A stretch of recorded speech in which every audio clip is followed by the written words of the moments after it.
Chapter 1481, Feast. Khan usually avoided talking about specifics when money was involved. He wasn't the best person for the job and had never truly learned how to manage his finances, or credits in general. Yet, the Aulats were tough negotiators, and only Khan could handle them properly. Luckily, he didn't care about getting ripped off as long as he gained their support. The sole point that actually demanded Khan's interest was the upfront payment. The Aulats obviously wanted to prioritize seizing riches immediately instead of having to work for them. Still, due to the Aulats' debt toward the Allied front and Khan himself, they had to agree to contain the demands, pushing most of their potential income into bonuses rather than the upfront payment. As for the possibility of refusal, it never appeared on the negotiating table anymore. Once one clan showed interest in joining Khan, the others had to follow to avoid being persecuted while their peers earned mountains of riches. This is done, too, Khan announced once every point of contention was smoothed out. It was a pleasure doing business with you. The evolved Aulats wore polite smiles, hiding their fakeness behind the booze that had never stopped flowing during the negotiations. Still, most of their attention was on the devices, where the agreement's terms were listed, attentively reviewing them to find loopholes or ways to exploit them. Khan expected that and didn't mind or care. That issue was finally over, so he could return to his family and the party on Earth, knowing he had secured the last available meaningful ally in the regulated universe. Of course, Khan didn't forget to add one last reminder after emptying his cup and standing up. "Don't forget about the party," Khan exclaimed. "I expect to see you on Earth soon. I believe I don't have to explain what it would mean not attending it." Distracted nods unfolded at the table. The Aulats were already in on the deal, so they didn't consider scamming Khan. They also couldn't, since Khan had already made the news public, urging the clans on the stage to gain any possible edge over their competitors. Khan was pleased to see that his strategy was already bearing fruit.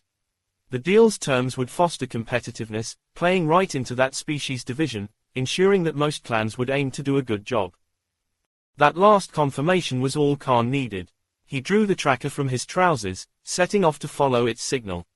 He encountered ships on his way toward a spot past Chigolara's orbit, but they were within his expectations. They actually were part of the deal.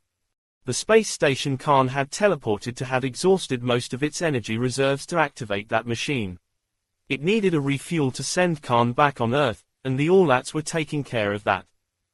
By the time Khan returned in space and spotted the human structure hovering near the planet's orbit, the artificial illumination had already returned. He only had to head for the oval machine inside and wait a few minutes before the teleport activated again. Somehow, the party in Aina's desert had expanded even further. Things were also far rowdier when Khan appeared on the city's teleport, but the endless Nichols booze served to the various groups was probably to blame.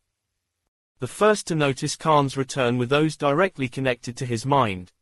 Snow sent happy emotions into his brain while loud screeches resounded in the sky. The huge, white, alien bird didn't head for Khan, but its presence didn't go unnoticed. Lisa obviously sensed Khan's arrival, too, but didn't move, either. She couldn't, really, and her location explained why. As customary, Prince Thomas had headed for the teleport immediately after learning about Khan's return. Khan found him under the machine, welcoming him with the usual escort. "Were the rewards I set too high?" Khan promptly asked. "They were," Prince Thomas replied, slight hesitation in his voice. "Acceptable, my prince." "Don't worry," Khan chuckled. "I will never handle money talks ever again." "That would be in the best interest of your force, my prince," Prince Thomas agreed. "So, what did I miss?" Khan laughed again, sending his senses far and wide to search for new familiar presences, spotting a few of them even before his uncle could brief him. "Noble representatives have arrived," Prince Thomas revealed. "They are socializing while waiting for you to address them. You made a list with all the guests I have to meet, didn't you?" Khan wondered. "I've also taken the liberty to suggest the order in which you should address them, my prince," Prince Thomas confirmed. "The arrangement should have already reached your device. I'll try to deal with them all before the party ends," Khan nodded, knowing his role in all that. The foundation was set, but Khan now had to build upon it, and he was the only suitable person for the job. Only he could interact with that crowded expanse of different species properly. The task would have typically given Khan a headache, but he found a silver lining in it. That party already featured countless people from the many aspects of his life, many of whom he hadn't met in years. Khan wanted those reunions to happen, and the party provided the best opportunity he would have in a while. Your other guests from Karavis have also arrived, my prince, Prince Thomas explained, including your grandfather-in-law. The Nele are preparing themselves for the teleport, too. Everyone is really coming, Khan muttered to himself. All these important people are leaving their cozy corners of the universe to meet a kid from the slums. Prince Thomas's stern expression wavered. Needless to say, that was a meaningful moment for his nephew. In a way, it was the goal he had set for himself ever since becoming a noble, and seeing it fulfilled despite the many challenges he had faced had to have a deep effect on his mind. You have come far, nephew, Prince Thomas praised, not hiding his shame over his role in hindering Khan's rise to power. Yeah, Khan said, I guess I did. The nightmares were no more. The militarized species in the regulated universe were now flying the same banner. Khan even had a family. Those possibilities had once been nothing more than irrational delusions, but there they were, standing right before Khan's glowing gaze. Still, an earthquake that threatened to shatter buildings and eardrums suddenly spread through the area, only contained by the efforts of several machines and a few evolved warriors, allowing the words that accompanied it to avoid killing anyone. Lord Blue Shaman, a roar resounded from deep into the desert, displacing the sand far past that vast crowd. It is time to feast. Duty calls, Khan smirked, disappearing from the teleport, reappearing where that loud, innately destructive shout had originated from, knowing that his wife and daughter were there, too. Chapter 1482, Rejection. And there I was, Dean Alu shouted, slightly intoxicated by the strong alien booze he had drunk non-stop, happy and content in my cave, away from all these problems, when the top dogs came knocking at my door. Dean Alu emptied the cup in his hands, only to reach for the fuming cauldron placed at his side to refill it. He immediately drank again, taking a long sip, uncaring of the dark spots that ended on his long white beard. Do you have any idea how much I had to learn in such a short time? Dean Alu cursed. I felt I had to catch up with a century's worth of briefings just to understand who you were. I admit I've been busy, Khan laughed, also enjoying a drink while keeping his sleeping daughter safe in his other arm. The party had been going for a while by now, but the situation around Khan hadn't changed. The representatives from the various species were still occupying that random spot in the desert, separated from the rest of the crowd by vast stretches of sand and dunes.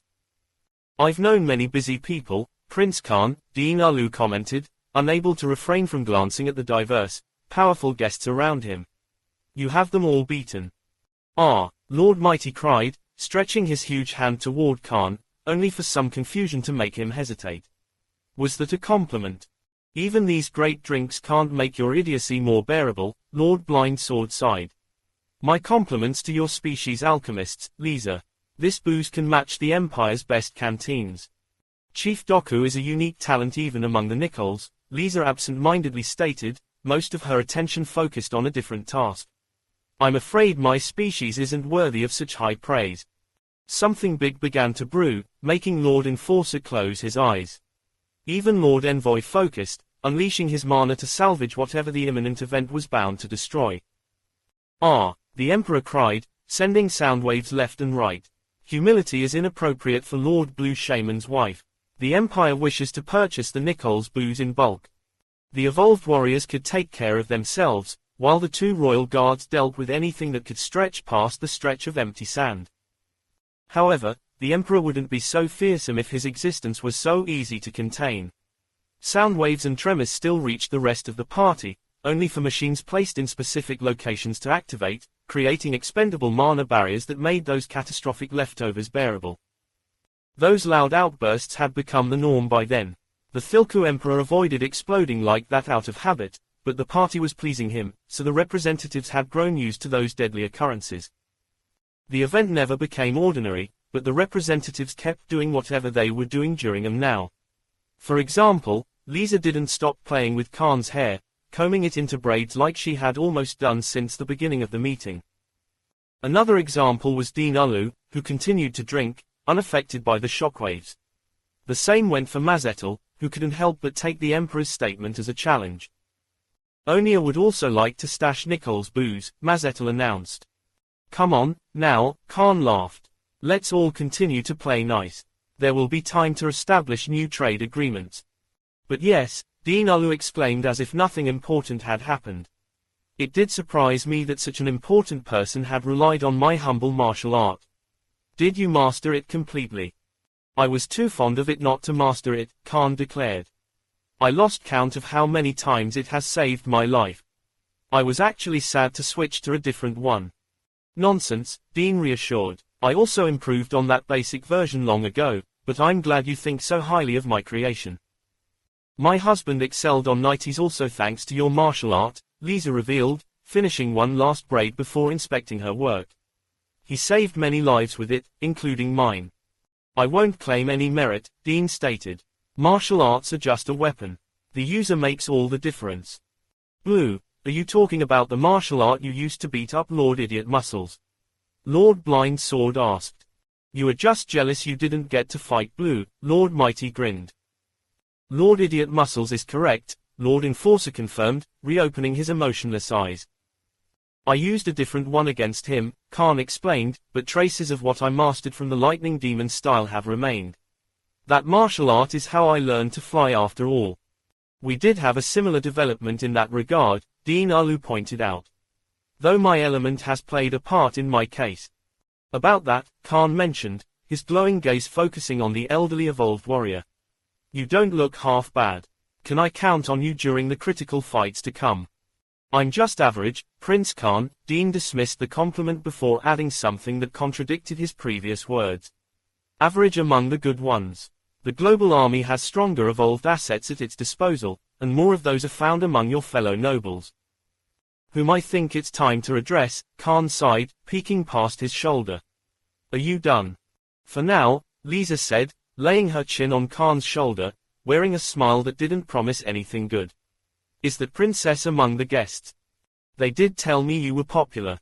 Dean Ulu exclaimed, seemingly unable to read the dangerous mood, only for something far louder to follow.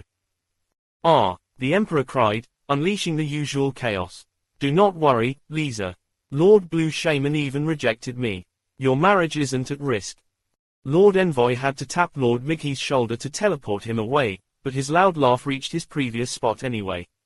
Meanwhile, the other representatives couldn't help but stare in perplexity at Khan and the Emperor, leaving Lisa herself too confused to make any sense of what she had just heard. Should I be worried about Ilman and George now? Lisa wondered. Khan was at a loss for words. He couldn't even sigh in helplessness. He knew it was too soon for that during what was bound to be a very long night. Chapter 1483, Misunderstanding. The noble representatives had indeed teleported to Aina's quadrant, but that rowdy party wasn't exactly suitable for princes and princesses. Moreover, most of the guests were aliens with whom only Khan had a real connection. The former didn't even care for nobility or the global army's hierarchy, isolating the nobles despite the political relevance and meaningful assets. Of course, those 9 representatives still received the welcome, escort, and attention they deserved. Still, they came from the global army's leaders and troops, reinforcing that sense of isolation in what was supposed to be a time for unity. The party's location worsened that uncomfortable vibe. The noble families stood above the global army and often disregarded Earth, but it remained their planet of origin. Yet, that arrangement made those important representatives feel like strangers in their own home. That desert and party now belonged to the series of alien groups that had crowded them and the figure they had come to see.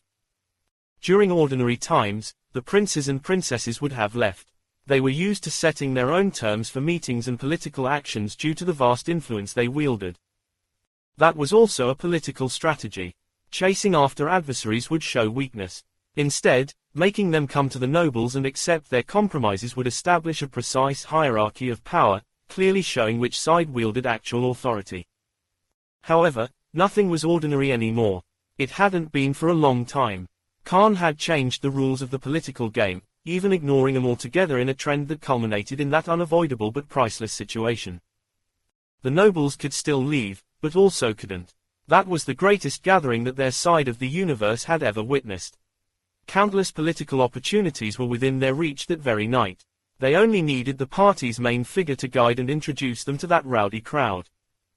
That main figure took his time to the point where the nobles weren't even sure he would come at all. Still, they remained confident, especially since some families among them had done everything in their power to please that man. Khan noticed the strategy as soon as he appeared above the noble group with Lisa and his sleeping daughter.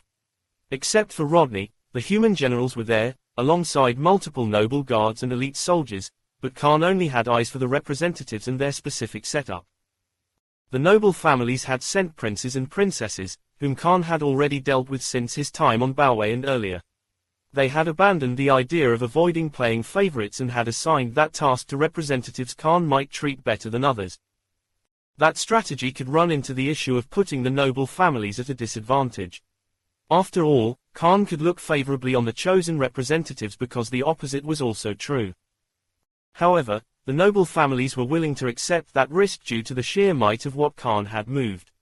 Those organizations had to be a part of what was brewing in the party, no matter what. The regulated universe as a whole might ostracize them otherwise.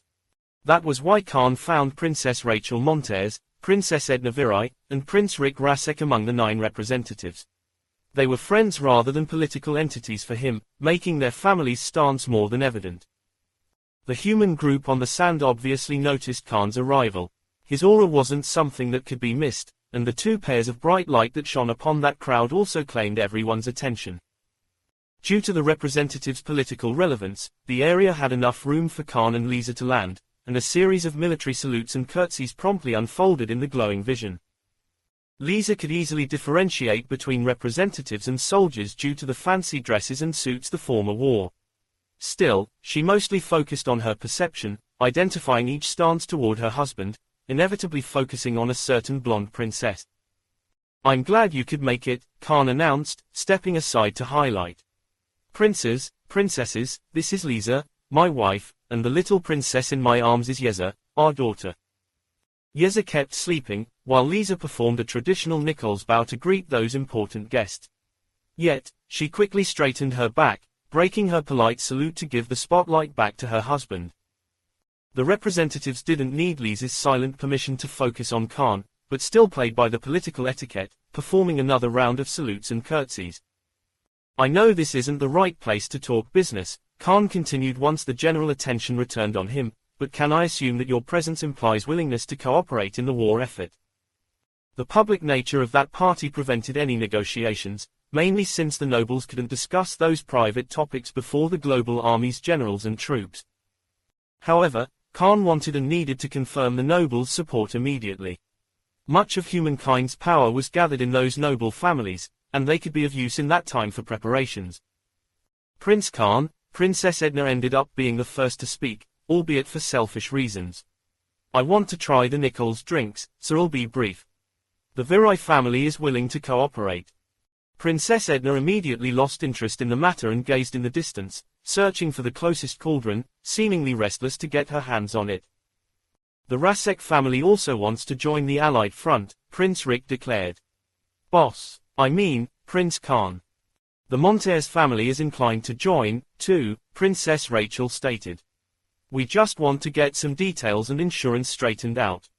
The other 6 representatives soon echoed Princess Rachel's words. Most noble families sounded ready and willing to join that universal effort, but needed Khan to pay his due, at least publicly.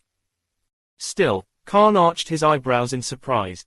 He even glanced at the diverse sea of people behind him before scratching his head, refocusing on the nobles to voice his confusion. "I think you are misunderstanding something," Khan guessed. "You are the ones who should pledge promises to me." Chapter 1484, Speech.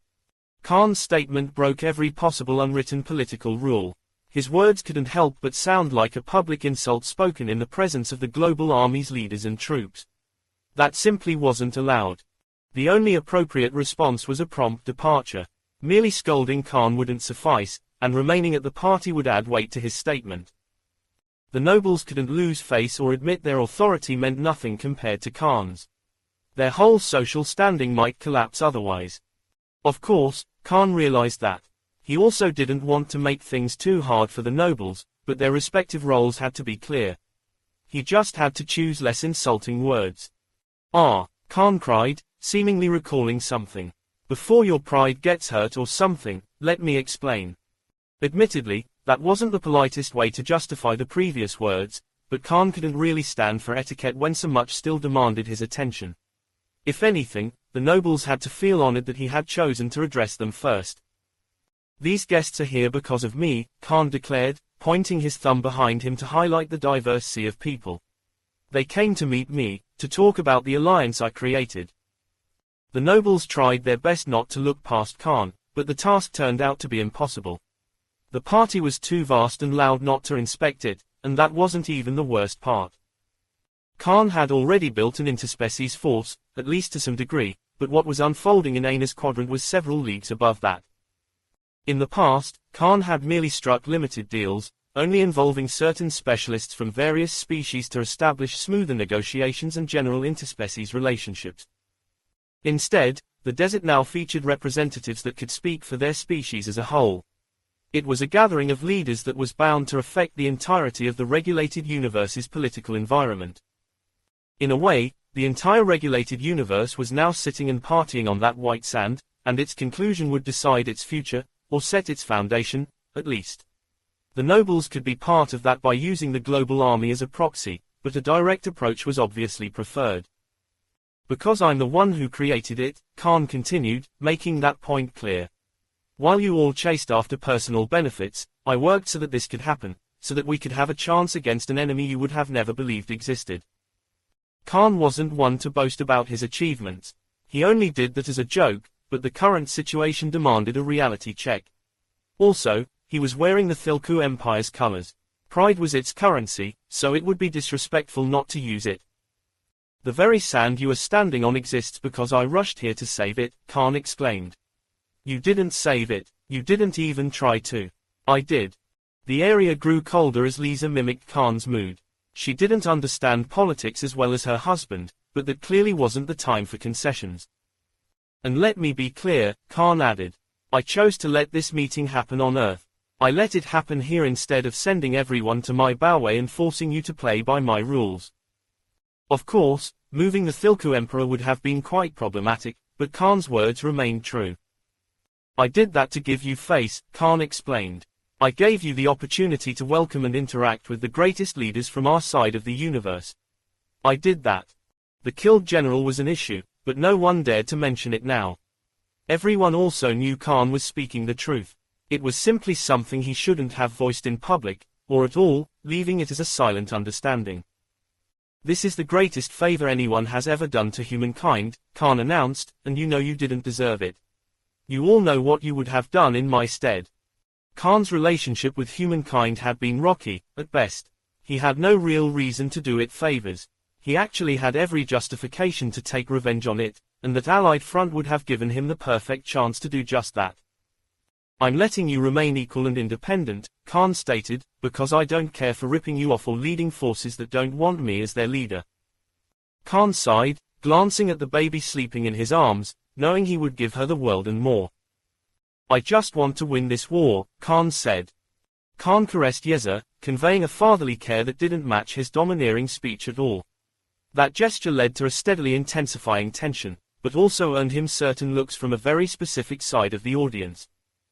Princess Rachel was the best example of that reaction, doing her best to hide the longing in her mind at the sight of that scene. The caring version of Khan had always been one of his most attractive sides, which the presence of his daughter improved by several levels. However, Khan had a chilling guardian now. Lisa's light somehow became threatening as she reached for Khan's right hand to make their tattoos match, sending a clear statement to all the women interested in him, especially Princess Rachel. The gesture snapped Khan out of his caring moment. He refocused on the noble audience, opting to conclude his speech. See this as an opportunity, Khan declared, a chance to do what's necessary for our survival. Otherwise, I'll take you by force and deploy what's left of your assets into the war. That was far from ideal, but Khan couldn't allow freeloaders. Actually, chances were that the regulated universe itself couldn't survive those.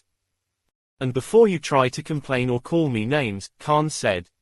Before you think about political repercussions and whatnot, ask yourselves one thing. Khan's aura couldn't help but match the seriousness of his words now. An ethereal weight fell into the area, creating a slight discomfort in the audience while partially updating them on the power Khan wielded. Who can even stop me? Khan asked. Chapter 1485, Support. The safety of rules didn't exist in Khan's presence. The nobles could command assets far grander than all of them put together due to the authority they wielded, but that power only existed as long as everyone played the same game. That authority crumbled the second someone like Khan decided to ignore it. The social contract that had ruled humankind for over 500 years would disappear in a blink, only leaving room for primitive yet pristine and actual power. The larger and stronger army could ignore right or wrong and do as it pleased. Military might was the most ancient and factual expression of authority. It was also the most real, able to dismiss any rule or ethics. The mana had even made armies superfluous. A single, immensely powerful being could embody that destabilizing power, making any existing law, agreement, or authority meaningless. The strong could decide what was right, while the weak could only comply or die. The nobles' authority stemmed from a combination of military might and political influence, so it was far from brittle. Yet, the 9 representatives knew they would be powerless against Khan. He was too strong and incorruptible, too far away from their reach to affect his actions and force him to care about their made-up rules. Of course, Khan had a decent set of values, but that was war. His moral compass was meaningless when the regulated universe's survival was at stake. He would become a tyrant if the situation demanded it. Actually, Khan hadn't resorted to that yet for something far more basic and simpler than ethics. He belonged to a different world. His concept of life was far beyond the trivial rules that kept the nobles in power. He understood and knew how to play according to them, but he found that pointless and demeaning. Khan had no place in that political environment anymore. Part of him even failed to acknowledge its relevance and necessity. He only wanted to stay away from it, but the war required it, so he would accept taking over it if the nobles played hard to get. Typically, the noble representatives wouldn't have hesitated too much to express their support for Khan and the Allied front. After all, they were aware of their limited influence there, and the opportunity was undoubtedly priceless. The nobles' initial opposition and demand for insurance were largely a pretense, too. It was what was expected of them due to their long-held relevant political position within humankind. Those wrinkles could have easily been ironed out with a regular, private meeting, but Khan had made his speech publicly. Leaders from the global army had heard his destabilizing words, preventing the nobles from backing down. That would be akin to admitting their inferiority, putting them in a tough spot. Luckily, the issue with sending representatives whom Khan might be biased against became a factor now. At least 3 nobles were already on Khan's side, and one of them didn't really care for social constructs. Prince Khan, get to the point, Princess Edna requested, as restless as ever. What do you need from the noble families? Khan spotted Ron, Princess Edna's noble guard, hiding his face in helplessness behind the group of representatives. The princess had always been famous for her unbridled behavior, but it ended up greatly backfiring now, at least for her fellow nobles. Princess Edna, you can't speak for our families, Princess Saintilan called out. I'm not, Princess Edna casually responded. But what's the point in all this anyway? Prince Khan's force is outside the global army's regulations. All his allies aren't, so we can't hold him to our standards. Princess Edna spoke the silent truth out loud, earning herself some veiled resentment from her peers. They were indeed trying their best to force Khan to play the role of a noble, but he wouldn't hear it. Also, we don't have a choice, Princess Edna continued. Prince Khan is right. We need him, not the other way around. The noble families should be grateful he has chosen to respect our authority. That seemed to set the matter in stone, but support for Princess Edna's stance arrived before those opposed to her could speak against her. Princess Edna is correct, Princess Rachel announced. Upon deeper consideration, the Montez family will offer immediate support and leave the negotiations for later. The Rasek family has already expressed its support for Prince Khan's allied front, Prince Rick added. Prince Edna didn't need to repeat herself, meaning that 3 out of the 9 noble families had already accepted that subservient condition, leaving the remaining 6 lost about what to do. Being ostracized would be a massive problem, especially since that punishment would extend far past humankind. Yet, the nobles could have found ways out of that if they had remained united. Nevertheless, the situation was too far gone. The 6 remaining nobles even knew that many among them were inclined to join Khan. Their tough front had crumbled in no time, leaving them no option but to concede their position of authority. Khan didn't need additional words of agreement to understand that the issue was no more. The mood in his eyes had changed, bringing him back to Princess Edna's initial question. The noble families have the best technologies and scientists among humankind, Khan declared. I put everyone working on the mutagen since it's the only known effective weapon against the true chaos. Your experts should join that project. That was easy enough to accomplish and wouldn't really cost the noble families anything. They couldn't work on that project privately, either, since Khan had a monopoly over the main resource, making cooperation with the Allied front necessary. The nobles also had a deep interest in getting their hands on the mutagen. After all, the true chaos was a real threat, so they needed a real countermeasure. As for the other thing, Khan continued, any asset you can add to the Allied front is welcome, but I must insist on taking a look at the evolved warriors on your payroll. It turns out I'm in deep need of monsters. Chapter 1486, Candidates. Dinalu had spoken that truth, and Khan felt inclined to believe him. It also made sense. The best human evolved assets had to be among the nobles, and some of them had to be decently strong. Khan hoped as much, at least. Technology would help. The mutagen would, too, but Khan needed suitable opponents for the true Chaos Kings, or at least enough strong assets that could match their unclear number. Khan had a handful of candidates in mind already, but some were uncertain, and even getting all of them probably wouldn't amount to the force he needed to match the true Chaos best asset. Aggressive recruitment was mandatory, and Khan didn't care about the price he had to pay to get what he needed. Still, he also knew that the subject wouldn't be as easy to handle as requesting mere scientific support. The noble representatives couldn't help but grow more serious at that request.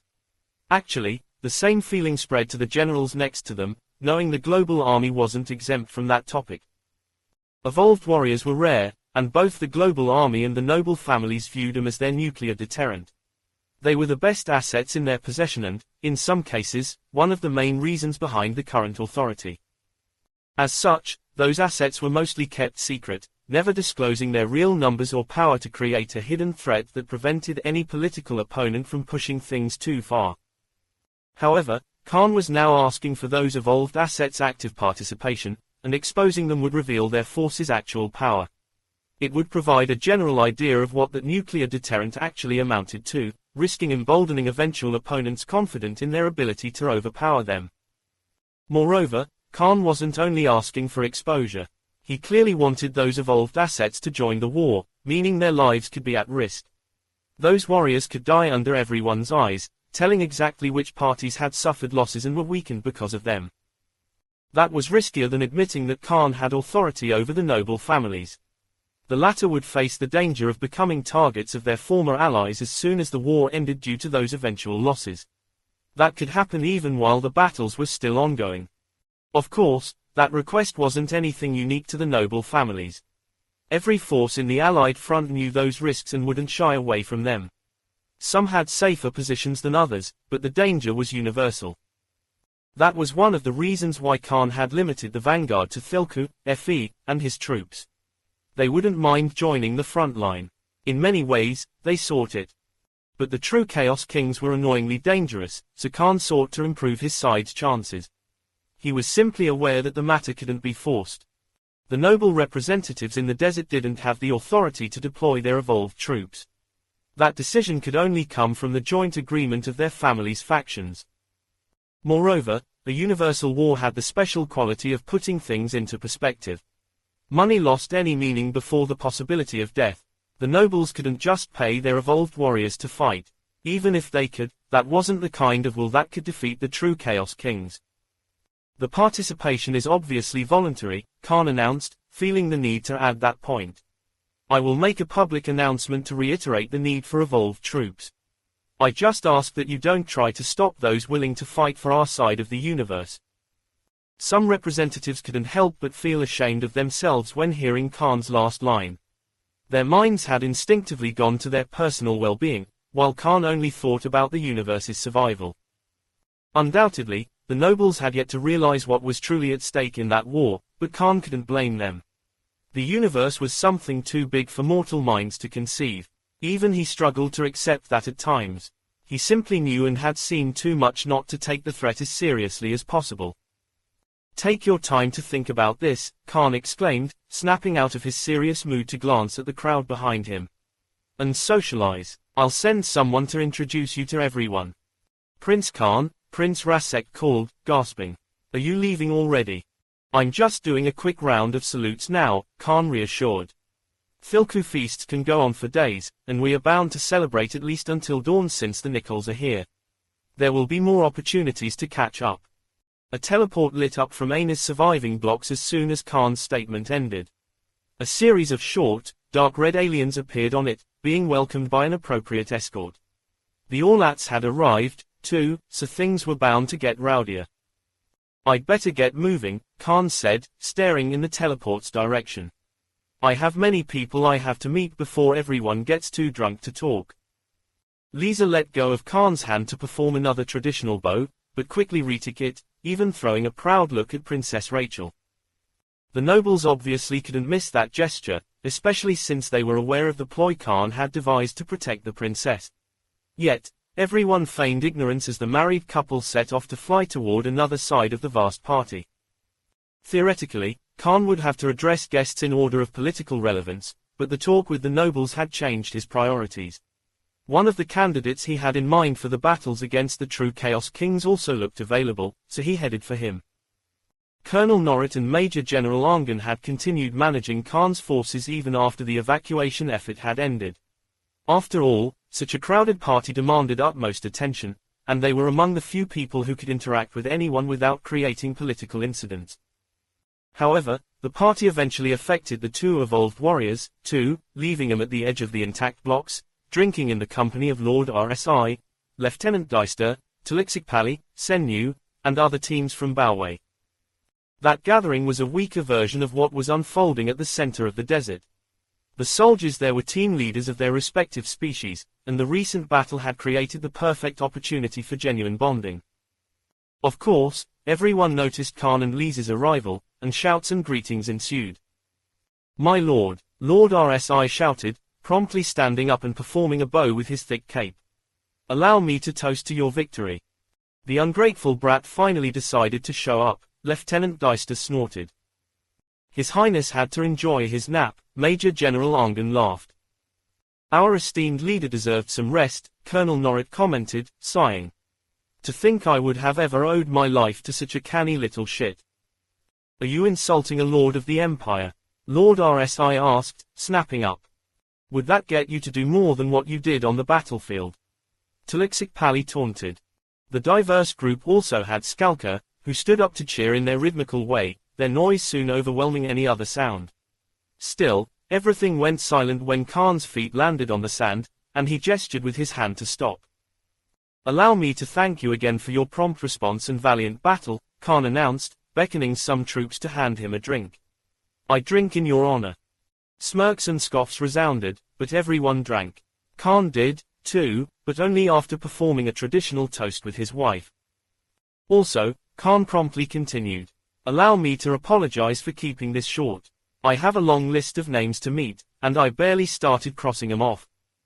"My prince, take it easy," Colonel Norrit reassured. "It seems to me everyone is having fun. Politics can wait." "Yeah, I'll keep it extremely short," Khan confirmed.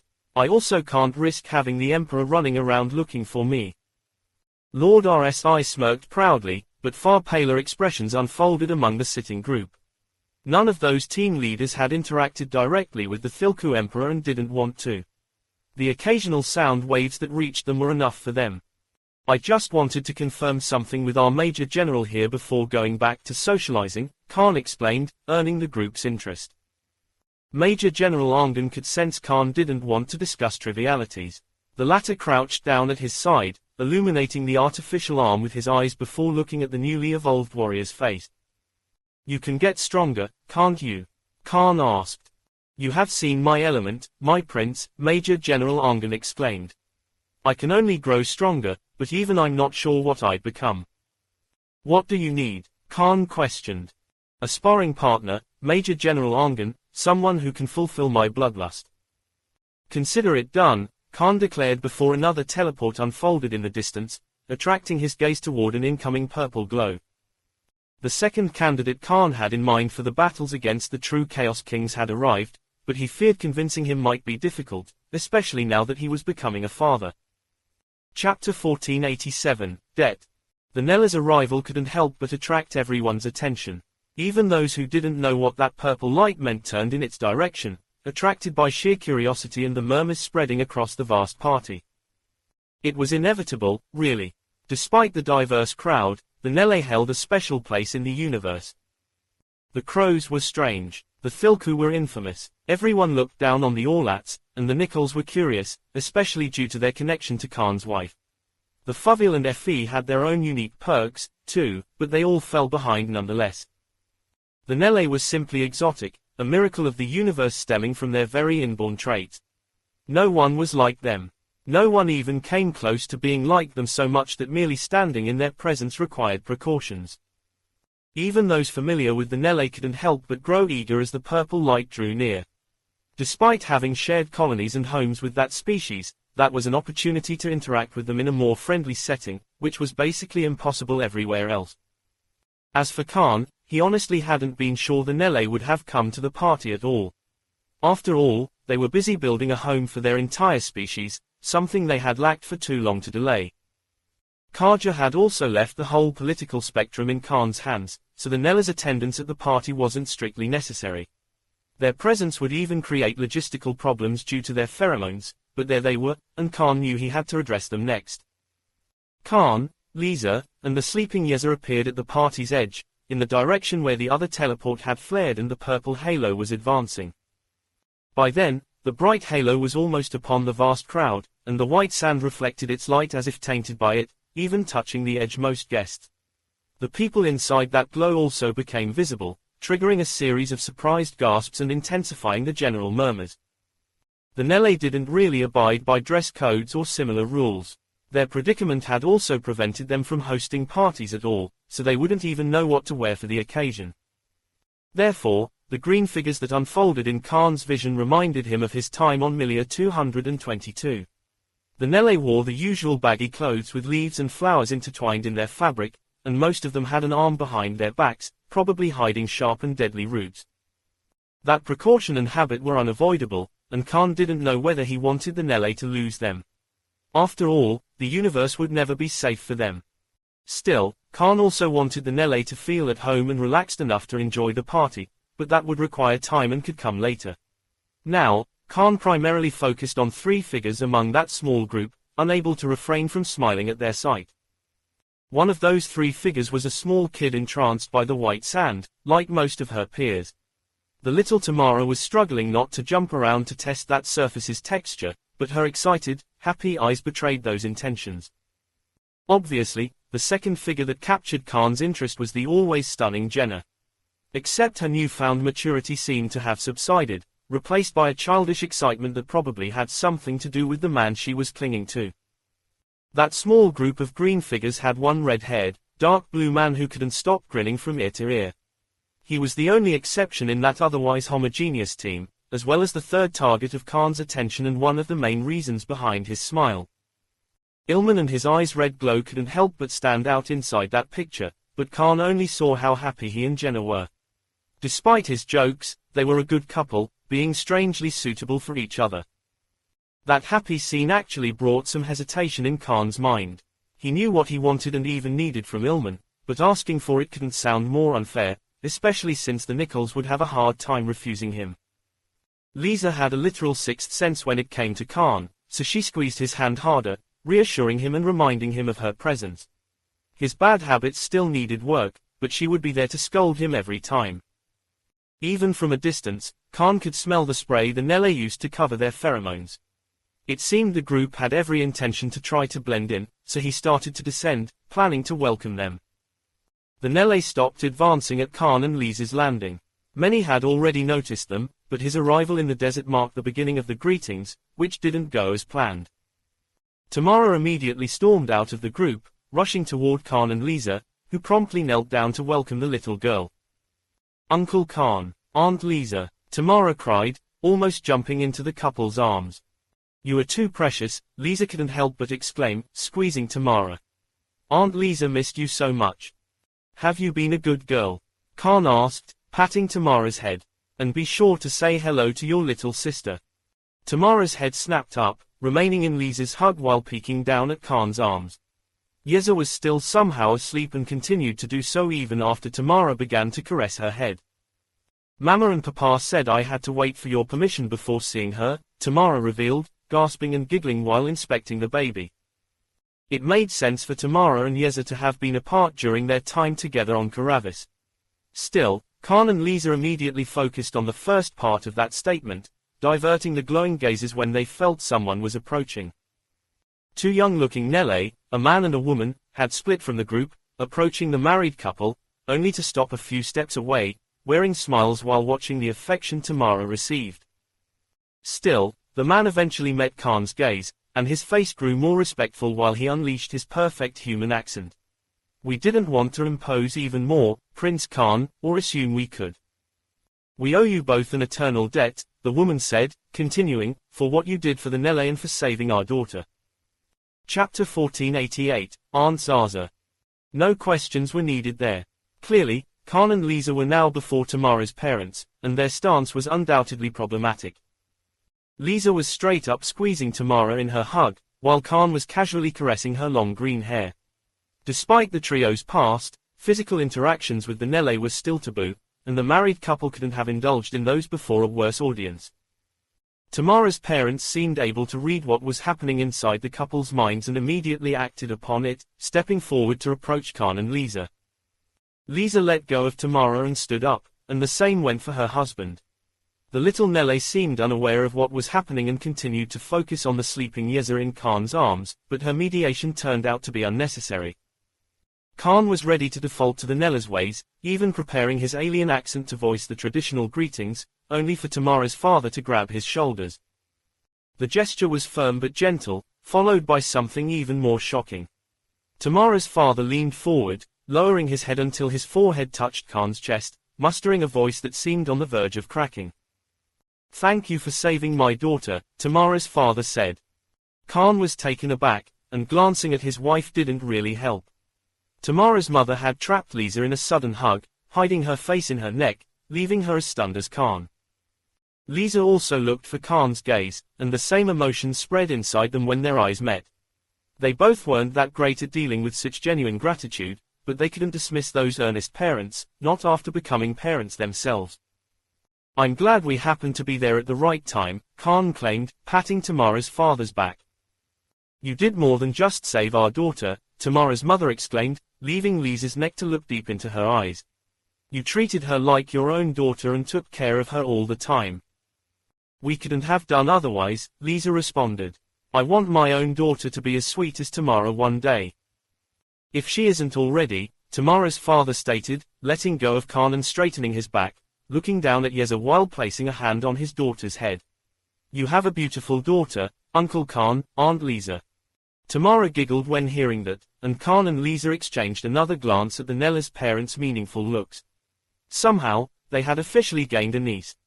Thank you, Lisa uttered, smiling. Thank you, Khan echoed, but his expression hinted at a question. I'm Freok, Tamara's father said, understanding what Khan wanted. Alice, Tamara's mother promptly added, introducing herself. Now Aunt Lisa and Uncle Khan know Tamara's papa and mama, Tamara giggled. Is Aunt Zaza here, too? She is with the Nichols in another area of the party, Khan nodded. Do you want us to show you the way? We can't impose, Freok immediately refused. We know you must be extremely busy. But Tamara wants to see Aunt Zaza. Tamara exclaimed, pouting. Tamara, you promised you'd behave, Freok scolded. And we can still find your Aunt Zaza on our own. I apologize, Alice said, letting go of Lisa. Our little girl seems to have grown more spoiled in our absence. Alice threw knowing looks at Khan and Lisa, almost making them divert their eyes in guilt. The two were definitely to blame for Tamara's more unrestrained behavior, which would have been fine for a kid, but not a Nele kid. Don't make those faces, Alice laughed. I'm glad my daughter had such caring guardians. Alice reached for Tamara, placing a hand over her husband's, which was still on the daughter's head. She also threw a meaningful look at her, wearing a pensive expression. And who knows, Alice wondered, maybe this can become the norm for our kids from now on. Luckily, Tamara didn't understand such deep topics, but Khan did. The Nele taught their kids to be extremely careful and distrustful from a young age. They had to do so due to the many ill-intentioned people in the universe. However, obtaining a home might change that. After enough time passed, the Nele might feel confident in dropping their hard stance on strangers. Perhaps, the safety of Karavis would change their customs again, finally putting their species' tragedies behind them. I'll make sure of it, Khan declared. I'll also keep an eye out for you all during this party, so relax and enjoy your time here. Such a caring and protective man, Alice chuckled. No wonder Kaja speaks so highly of you, and all the young women couldn't wait to meet you. Lisa's smile froze, and her white glow slowly moved past Friok and Alice, glaring at the group of green figures, focusing on any woman who looked too beautiful, busty, or interested for her own good. I'd be wary of the Nele, Aunt Lisa, Alice teased. Many of us already feel eternal gratitude toward your husband and would do almost anything to repay that debt. The Nele have yet to meet a Nichols woman, Lisa declared. It seems I'll have to address their bold ideas. Mama, stop teasing Aunt Lisa, Tamara scolded. She becomes too cold for Tamara when she is jealous. Oh, sweet Tamara, Lisa called, reaching down to gently pinch Tamara's cheek. I'm never jealous. I'm just worried about what Uncle Khan and those who like him might go through. But I like Uncle Khan. Tamara complained. You are an exception because Aunt Lisa likes you very much, too, Lisa responded. Alice and Friok had far sharper senses than the daughter, so they didn't feel at ease at all in Lisa's presence. Something icy and dangerous was boiling in her aura, making them exchange a worried glance. We have taken enough of your time, Friok coughed. We should settle and start looking for Aunt Zaza. I'll check on you again once I finish my rounds of salutes, Khan promised. Oh, but do promise me one thing. Alice and Friok couldn't help but focus again. Despite their jokes, the debt toward Khan was truly immense, and they would do anything in their power to repay it throughout their lives. Never ever call Aunt Zaza with any other name, Khan said. Promise me you'll always call her that, and be sure to spread the word with the other Nele, too. Chapter 1489, Future. Friok and Alice sort of sensed the teasing nature behind Khan's request, but took it seriously nonetheless. Alice even wore a complicit smile, silently agreeing to that promise before leading Tamara and her husband back to the Nele group. Lisa's dangerous aura didn't really wane at Tamara and her parents' departure, but she still reached for Khan's arms, seizing the daughter. The gesture had a deeper purpose, which Khan tried his best to uncover through the mental connection, only for it to reveal itself in the form of a violent impact and two muscular, cold arms that seemed to try the best to squeeze him to death. Ilman had rushed forward as soon as the Nele family left to trap Khan into a tight hug, unleashing as much strength as he was capable of, even lifting and waving him left and right, unable to contain his excitement. The most shocking scene in the entirety of that unheard of and historic meeting unfolded at that very moment under a series of smiling faces and stunned peeps. One of the strongest warriors in existence, wielder of unfathomable power and authority, self-proclaimed monster and walking calamity, able to move the entire regulated universe with his words, was being shaken left and right as if he were nothing more than a doll. Of course, that was possible because Khan was letting Ilman have his fun. He deserved as much due to the special occasion, but the scene for most of the general audience remained utterly astonishing. My friend, Ilman shouted during his prolonged, excited fit. I couldn't be happier to call you my best friend in the universe. Khan would normally do his best to free himself from Ilman's clutches and quell his excitement, but his mind betrayed him, leading to genuine laughs. After all, it was a time for celebrations, especially for Ilman and Jenna. Two of the most meaningful people in Khan's life hadn't only gotten together. They were also creating a family, and Khan believed he had played a crucial role in that. The rough waving didn't stop, and Khan peeked at his wife in the meantime. Jenna had also approached the married couple and was resting her head on Lisa's shoulder while the two inspected the sleeping Yeza with broad smiles on their faces. We must toast together until the end of time. Ilman laughed. We must make sure this party will be remembered for ages on end. Love, let go of Khan and come see his daughter, Jenna called. Look at how cute she is. Ilman immediately placed Khan down, only to slam his hands on his shoulders multiple times, wearing a grin so broad it attempted to injure his cheeks. I'm coming, dear, Ilman chuckled. The parents must meet their son's first playmate. Jenna had yet to show any visible traces of her pregnancy, but Ilman had somehow already decided that they would have a son. Also, the implications of his idiotic grin were so evident that Khan had to actively refrain from giving birth to a storm by mistake. If your kid does anything to my princess, Khan began to threaten, only for Ilman to laugh even louder, wrapping an arm around his neck to lead him to their stunning partners. Khan really wanted to oppose Ilman, but didn't, especially since the green smile that soon pointed in his direction made him lose any will to fight back. As annoying as it was, he was truly happy for his friends. Khan, Jenna called once the two men reached her, leaving Lisa's shoulder, straightening herself to wear a restless stance she struggled to suppress. You are truly impossible, Khan sighed. Just come here already. Jenna instantly lunged forward, clinging to Khan's neck to hug him tightly. Lisa wanted to pretend to pout at the scene, but ended up smiling when Ilman approached her to throw praises for Yeza. Congratulations, Khan exclaimed, patting Jenna's back. So, was it as exciting as you hoped it would be? It was that and more, Jenna revealed, rubbing her head on Khan's neck. How can you and Lisa even keep your hands to yourselves? The night is still young, Lisa scoffed. You'll soon witness proper Nicole's behavior. Indeed, Ilman cried, crossing his arms to wear a proud stance. The Nicoles must show their ways before the universe. I can't wait for that, Jenna giggled, finally letting go of Khan, only to take his hands, wearing the same restless but restrained stance as before. Look at you, Khan said, shaking his head. Are you making it hard for your man? Yes, Jenna happily nodded. He is the best. Yeah, he is, Khan admitted. Took you too long enough. I bet everyone was surprised, Ilman announced, but I was the most surprised of them all. Who would have thought Jenna liked me? Khan and Lisa's faces went blank while staring at the red-eyed Nicoles. Even the Nelle in the nearby group who heard Ilman's loud question wore similarly perplexed expressions, but Jenna only giggled happily, letting go of Khan to cling to her man's arm. Our child should be due in 6 to 8 months, Jenna revealed. He will be 1 year younger than your daughter, just like you are. A chill ran down Khan and Lisa's backs. She was indeed 1 year older than her husband, making that arrangement too similar not to spot a fateful vibe inside it.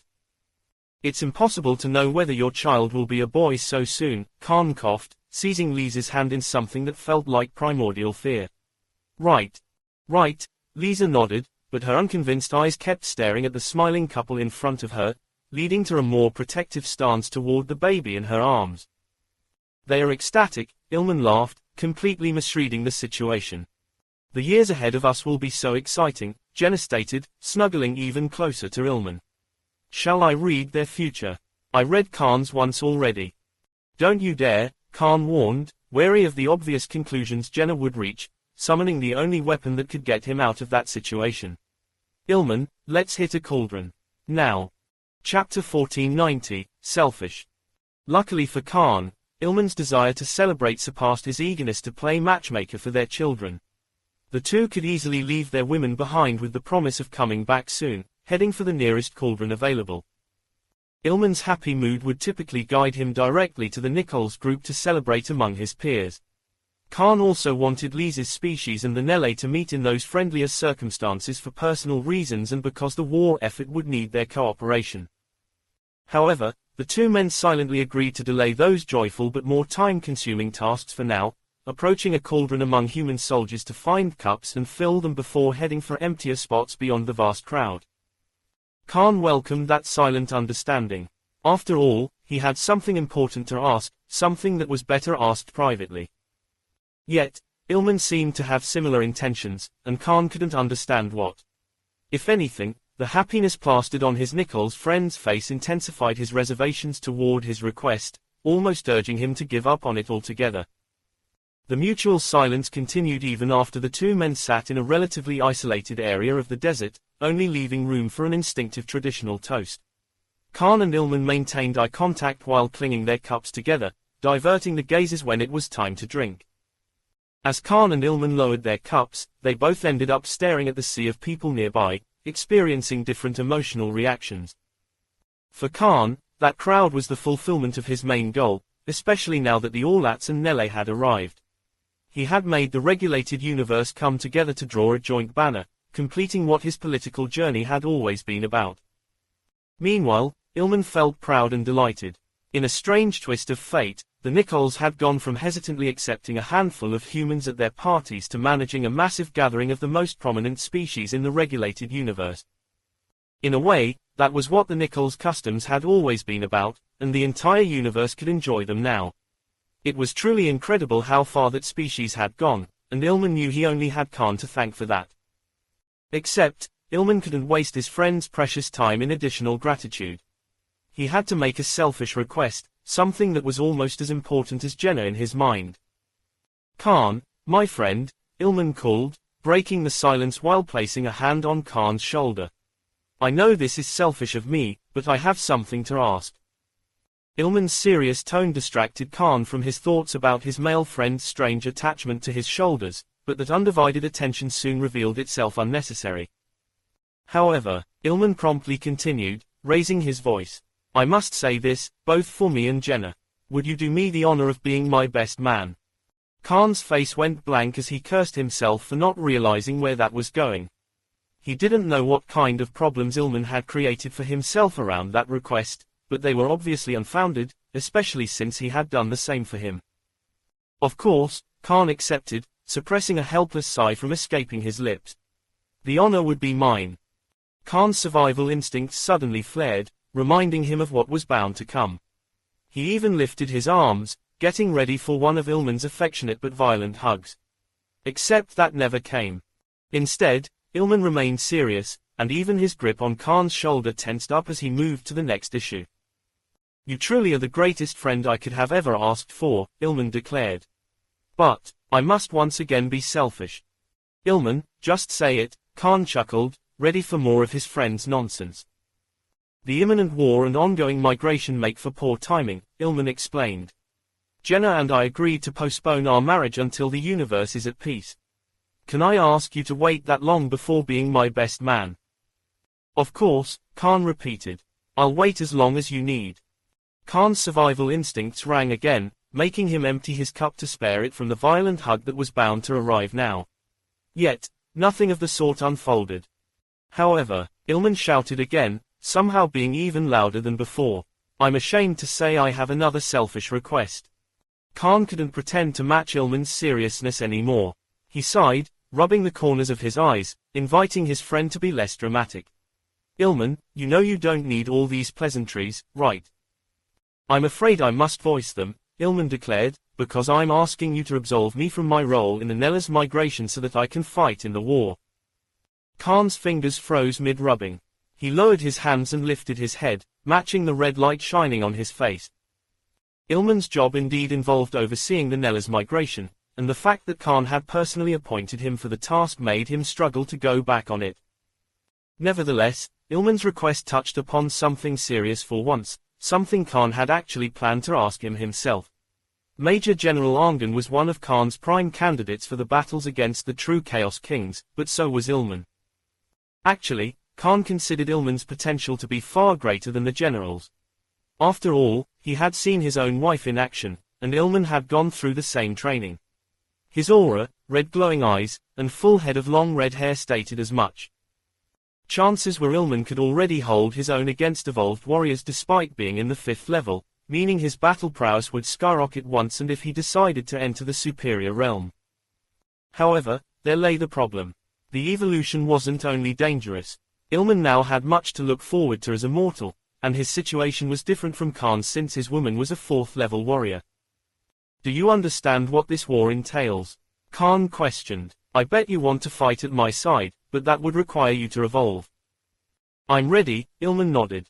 I have been ready for a while. I couldn't be readier. What about Jenna and your kid? Khan wondered. You know what the evolution means. Are you sure you want to put your relationship at risk? That was a common concern, something Khan and Lisa had been lucky enough to avoid facing because they had paid a different price.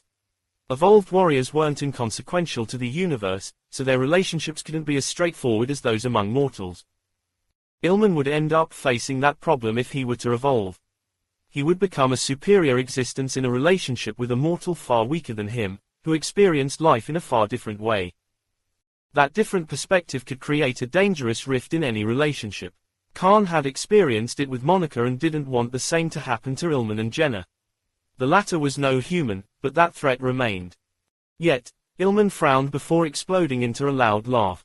What risk? My raging feelings will intensify, but Jenna can handle them. I actually suspect she can't wait for it. Chapter 1491, Choice. Relationships when the evolved realm was involved were indeed complex, but each situation was unique. In most cases, the evolved side would lose interest in mortal matters due to its vastly different perspective. It was like asking a dragon to understand the concerns of an ant. The two saw the world so differently that they couldn't possibly find common ground. Khan had faced that problem with Monica, and, despite never losing interest in his best efforts to remain involved with her way of life, he simply couldn't. Her very life had begun to appear so inconsequential that he struggled to see any value in it. That culminated in the issue with Princess Rachel. Khan knew a relationship with her had always been impossible, but he had been willing to consider it for political reasons. Khan's concept of love completely conflicted with that, but his standards had become so high that he had been ready to give up on meeting them altogether. It had taken Lisa's reappearance to make that option viable again, and she and Khan still had to pay a hefty price, something that even Yeza's birth couldn't just cancel. Khan would carry his guilt his whole life, relying on time and family love to turn it into nothing more than a fading scar on his soul. The same went for Lisa. Her species and way of experiencing feelings made her jealousy deeply irrational and profound, almost turning it into a curse that would afflict her throughout her life. Yet, Khan and Lisa had found a way to work through that price, and something told him that Ilman and Jenna might be able to do the same, even if the former entered the superior realm. That was due to Jenna's broad perspective and Ilman himself. His relative simplicity didn't allow deeper problems to appear. It seemed Ilman didn't see any difference between mortals and evolved warriors. His feelings wouldn't suffer over such trivial things. Of course, that wasn't to say Ilman and Jenna had it easy. The opposite, actually. Khan couldn't call them lucky since he knew what both of them had to go through. In a way, they had already paid a heftier price than Khan and Lisa's. Jenna was a Nele, and her talent made her suffering go far beyond her species' tragic history. She had to endure more intense urges all her life, suppressing them even when she found someone suitable, so that she could eventually let Khan go. Meanwhile, Ilman had seen the literal love of his life slip through his fingers after chasing after her for years. He had been forced to change his very concept of that magical emotion to find happiness in seeing Lisa fulfilled with someone else. That couldn't have been easy, and Khan knew another truth. Despite Ilman making light of it, the years spent after the catastrophic sunlight had to have weighed on his mind. After all, Ilman had spent the decade supporting Lisa while diving with body and soul into the Nichols customs, attending hundreds of parties, and abiding by their traditions. The best men in the universe could lose themselves in those decadent practices, especially when pursued for 10 years, but Ilman didn't. Still, he had to live through that anyway to find a match for his feelings. That understanding made Khan dismiss the matter altogether. It wasn't his place to meddle in others' relationships anyway. Also, if Ilman said things would be fine, Khan had to trust him. If anything, Khan was glad he and Ilman were on the same page. It turned out Khan had no reason to worry or hesitate at all. He didn't even have to make his request anymore, since Ilman had already agreed to it. Well, I see no problem with that, Khan exclaimed. If that's what you want, I'll work something out. It's actually reassuring knowing that you'll fight as an evolved asset. Thank you, my friend. Ilman cried, seemingly wanting to rip off Khan's shoulder, only for it to remain completely still. I apologize for causing such problems. I knew you relied on me to take care of the migration, but I must fight. The universe isn't the same as before, Khan reassured. Almost everyone is cooperating now. It should be easier to handle and even quicken the migration as things stand. Khan had announced his intentions to give the Nele a key position in the war, so he could also ask forces in the Allied front to facilitate their migration. Getting them to Karavis safely wouldn't be a problem. Actually, it was in the regulated universe's best interest to improve their work conditions. But why is that? Khan wondered. I thought you would have preferred to stay with Jenna and your kid. That's what George has chosen. George's choice is honorable, Ilman declared, finally letting go of Khan's shoulder, and enviable, but I can't stay behind. I want to protect Jenna, her species, and the Nichols, too. I can only do that by helping in the war. It was always slightly jarring whenever Ilman dropped his seemingly idiotic behavior to make room for seriousness and wisdom. It almost made Khan wonder whether the former was an act, but he had gotten used to it enough not to think about it. And here I thought you only wanted to fight at my side, Khan sighed dramatically. Instead, you are all serious and selfless. I also want to fight at your side, Ilman declared, promptly going back to his idiotic mood. I can't let you seize all the glory again. We both know you'll spend the whole time trying to catch up with me, Khan joked. Trying and failing. You are too kind, stirring my competitive spirit like this, my friend. Ilman laughed, completely misreading the joke. But I haven't stood still during these years. I'll show you how strong I've become. That's the problem, isn't it? Khan sighed, genuinely this time. I know for a fact that you are strong, just like I'm sure your evolution will be spectacularly successful. Ilman went silent, sensing something in Khan's tone. The latter met the red glow on him, matching it with his blue one, before switching language to leave no room for misunderstandings in his following statement. I need special evolved warriors to fight the true Chaos Kings, Khan said in the Nichols language. You are my first choice, so you'd better show me what a true Nichols can do. Chapter 1492, Treason.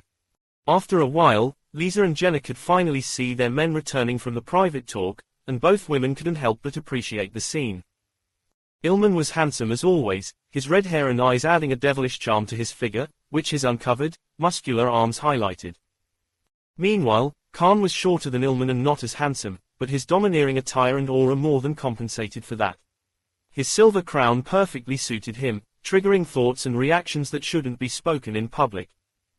Jenna whispered something in Lisa's ear at the scene, making her giggle and glare jokingly at her. The mental connection told Khan that the exchange didn't involve anything pure, but he pretended not to notice, wanting to keep the girls' talk private. How I have missed you, my dear, Ilman shouted, throwing his empty cup away to rush to Jenna. Childish happiness beamed on Jenna's face as she fell into Ilman's hug, wrapping her arms around his neck while mustering a teasing, sensual tone. Love, are words all you have for me? To Khan and Lisa's surprise, Ilman understood what Jenna meant, diving into a passionate kiss that seemed to isolate the new couple from the rest of the world. The Nele group had moved while Ilman and Khan were away. It had yet to merge with the vast crowd, but had come closer to it while heading for where the Nichols were. That peripheral position wasn't exactly public, but it wasn't private, either, especially with all the eyes pointed at the scenes unfolding inside the purple halo. In short, that wasn't the proper place to delve into displays of affection, but both Nichols and Nele followed different rules. Meanwhile, Khan and Lisa had a much tamer reunion, only exchanging a quick kiss before he handed her a full, fuming cup. He had one himself, which he savored while hugging his wife from behind. We are cuter, Khan whispered in the Nichols language in Lisa's ear. Lisa just smiled, throwing another look at the kissing couple before tilting her head to rest it on Khan's. He had his chin on her shoulder, and the glowing eyes instinctively fell on the small child in her arms, which also served to isolate them from the rest of the world. I'll accompany them to the Nichols, Lisa eventually voiced. I can handle the introductions. Lisa obviously didn't need to say that. Khan knew she was more than capable of dealing with that political aspect. In many ways, it was better for her to handle it since she was a Nichols herself. However, Lisa also knew that the Nichols would steal much of Khan's time, especially due to their arrangement, and once the Nele joined them. Zalpa, Doku, and the others weren't alone. Princess Rebecca was with them, as well as George and other humans. More of those were bound to join them, too, as the cauldrons grew emptier, creating a situation Khan would have a hard time escaping. And Khan couldn't waste time enjoying himself just yet. He had more important people to meet, and the evolved representatives would eventually reclaim his presence. His schedule was still full, so Lisa wanted to share part of his burden. "I don't want to leave my two favorite girls in the universe alone just yet," Khan joked, even mustering a childish voice. "Your girls will be fine," Lisa reassured. "I should also feed this little one again and put her to bed." "Putting her to bed without her papa?" Khan gasped. "I can see through your strategy, Mama. This is a conspiracy." "I can't do what I claimed I'll do in front of our daughter," Lisa teased, charming Khan with the look she threw at him. "And we'll put her to bed together before returning to the representatives." Khan was ready to kiss Lisa on the spot, putting Jenna and Ilman's passion to shame, but held back, knowing he would be unable to stop once he started. "You drive a hard bargain," Khan scoffed dramatically. "Know that I'll always be our little princess favorite." "She'll be so spoiled once she grows up," Lisa sighed. "In the meantime, be glad that you'll always be my favorite." Khan opened his mouth, only to frown at that sudden interruption of the joking mood. Lisa even dealt a final blow with a quick kiss before escaping Khan's hug to approach the Nele under his stunned, confused gaze. "I'm so doomed," Khan thought, even if a smile broadened on his face at the sight of the Nele welcoming Lisa in the group. Those two similar but also opposite species had somehow come together, even creating a union that was nothing short of a miracle. Perhaps that was where the beauty of the universe lay, and Khan lingered in that inspection for an additional second before disappearing from his spot. The evolved representatives would be Khan's final stop. The Nichols group and whoever they had welcomed would need to be the second last, meaning Khan had to address everyone else before getting there. The nobles were taken care of for now, and Khan could limit his interactions with the newly arrived Orlats to basic introductions. Similar introductions would have to happen for all the other species at that vast gathering, but Khan could wait for everyone to be drunker. That task would be easier at that point, and definitely funnier. Khan had also exhausted the candidates he had in mind for the fight against the true Chaos Kings. At least, he planned to refocus on the subject after the party, once he made the mandatory speech everyone was expecting from him. That left few potential targets Khan could prioritize in the meantime, but his choice felt obvious once he sensed two people in the middle of a mostly human side of the crowd. There was no need for formal invitations to join the meeting on what was left of Heir. Still, clearly, only figures with a particular political relevance or influence could decide to attend to it. Headmistress Holwyn and Mr. Servags were among those figures. The former mostly had privileges thanks to Khan's family, while Mr. Servags worked on Balway. Besides, the Thilku Emperor was there, so he couldn't miss that chance. The two and the troops around them lifted their eyes when a blue glow shone on them. Khan hovered right above the group, his bright eyes fixed on the old soldier wearing similar Thilku colors. "My treason must not look so bad now, does it?" Khan asked, knowing Mr. Servags would understand where he was coming from. Chapter 1493, Petty. Khan and Mr. Servags had quite the public fallout after the news of the Thilku military planet was leaked, and the following fight against Brigadier General Medri had ultimately pushed the former to leave humankind. Afterward, Khan had met the Thilku Emperor, returning to Balway as a Thilku Lord. By then, he was already far beyond Mr. Servags' authority, and the breakup with Monica had made him disregard that part of his life entirely, leaving everything in his uncle's hands. Therefore, Khan and Mr. Servags never had the chance to patch up their relationship. They didn't need to, either. At least, Khan could completely dismiss that matter since his version of politics existed in a realm the old soldier couldn't hope to reach. Because of that, that unnecessary taunt had sounded genuinely petty, especially since Mr. Servags couldn't possibly respond accordingly.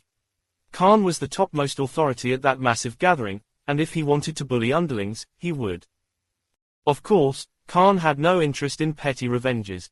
He didn't care about reinforcing that "I told you so" moment, either.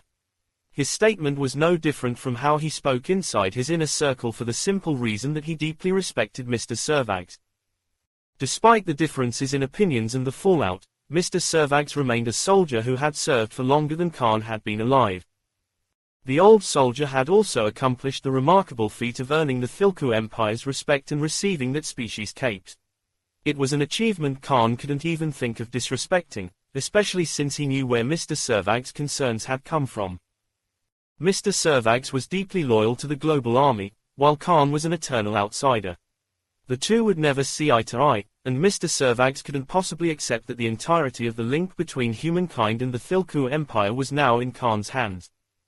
It was simply too dangerous for a single man, a noble on top of that, to wield so much power. The meeting among evolved representatives had already demonstrated the significant influence the Thilku Empire had on other species. Khan could end the global army by wielding that as a weapon. However, it was now clear that Khan never cared about that. His political achievements' actual targets had also revealed themselves. Mr. Servax could finally understand Khan, too, and what he had brought to Aina was simply priceless from a political standpoint. Treason is treason, Prince Khan, Mr. Servax sternly exclaimed, earning him self-concerned and wide-eyed looks from the nearby troops. Most humans had no heightened senses, but it was clear Khan outclassed them all, both in sheer battle prowess and political might. That was why those human troops couldn't believe their ears and internally cursed Mr. Servag's stubbornness while hoping it wouldn't lead to a violent retaliation. Yet, they were surprised to spot a faint smile when they looked up at the source of their fears. And the reason for that unexpected gesture soon became clear. But, Mr. Servax continued, I admit I was wrong. Khan's faint smile turned into a smirk, knowing the old soldier wasn't done. You played a dangerous game, Prince Khan, Mr. Servax stated, and I continue to disagree with much concerning your methods and current situation. Yet, I was wrong. Mr. Servax outranked the surrounding human troops out of mere virtue of his Thilku colors. However, occasional glares still fell in his direction. The human soldiers wanted nothing more than Mr. Servax to play ball and please Khan, but the former didn't mind or seem to notice their concerns. Perhaps I have been in this field for too long, Mr. Servax sighed, so long that I can only see danger. Maybe it's time I retire and leave room for the new generation. Please, I replaced you years ago, Khan finally spoke again, only to throw another apparent insult. You are basically working for me nowadays. I'm sure you could remove me if you wished that, Prince Khan, Mr. Servax voiced. That's too much of a hassle, Khan scoffed, waving his hand dismissively. Your experience is also needed, now more than ever. Let's just avoid playing sides while the war is ongoing. Khan meant what he said, even if he had made it sound like a joke. He was the best spokesperson for and from the Thilku Empire, but couldn't possibly manage that entire species on his own. It didn't help that Khan now only dealt with fellow evolved existences. Meanwhile, the Allied front needed mortal ambassadors, and no one could replace Mr. Servax when it came to that specific role. I can do that, Prince Khan, Mr. Servax said before changing his statement into a proper promise.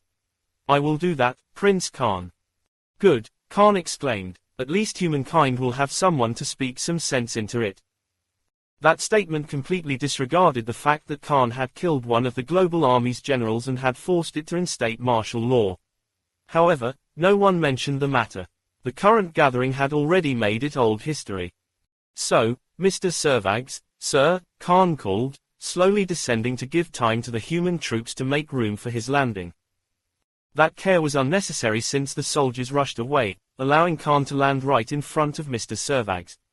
He exchanged a look with Headmistress Holwyn, but the old man soon became the target of his teasing again. What do you say? Khan wondered. Do you want to meet the Emperor? The usually stern Mr. Servax couldn't help but show signs of life at that question. A tremor he couldn't entirely suppress ran through him, and even his eyelids opened slightly more, seemingly on the verge of going wide. Mr. Servag's gaze moved past Khan, trying to pierce the sea of people and the short dunes that separated him from the true center of that gathering. Meeting the Thilku Emperor would be the perfect culmination of a long political career. It would fulfill Mr. Servag's duties in ways he had never dreamed of. Nevertheless, the violent shockwaves that occasionally spread through the party spoke for an undeniable truth. Mr. Servax had no place near the Thilku Emperor. He was unfit to stand in his presence and wouldn't bring himself, humankind, and the Empire disrespect in requesting that. I'm grateful for the offer, Prince Khan, Mr. Servax responded, but I must refuse. However, I'll share one of your wife's species drinks with you. Look at you, Khan gasped. Already trying to win me over by mentioning my wife. Maybe I'll get that politician out of you if I get you drunk enough. Chapter 1494, Godfather. Theoretically, the feast was meant to adhere to Thilku's customs since the emperor had personally expressed that desire. However, the desert and improvised nature of that massive gathering didn't really allow for symbolic hunts and entertaining challenges between the different species. They might still happen in the future, but not that night. Therefore, the party became a simple mass drinking experience, in which various representatives and figures of political relevance occasionally attempted to bond with fellow leaders from other species. That typically would require a far better setting and proper preparations that could mediate between the different customs and cultures. Yet, nothing of the sort could happen, making the Nichols feel right at home. That messy, disorganized gathering played right into the Nichols' expertise, and attending to each cauldron gave them many opportunities to socialize beyond the few members of their species on the scene. The Nichols' connection with Khan's wife also made various guests interact with them since they were far more approachable than the married couple, occasionally creating surprisingly diverse groups that moved around the party. Then, there was the fuming booze. The party only featured relatively strong warriors, so the Nichols had to make appropriate drinks. Most high-level warriors had forgotten what getting drunk felt like since their mana-enhanced bodies made that state unreachable through regular booze. But the Nichols' drinks could pierce through those defenses, and they never stopped flowing, slowly removing everyone's political inhibitions and facilitating interspecies interactions.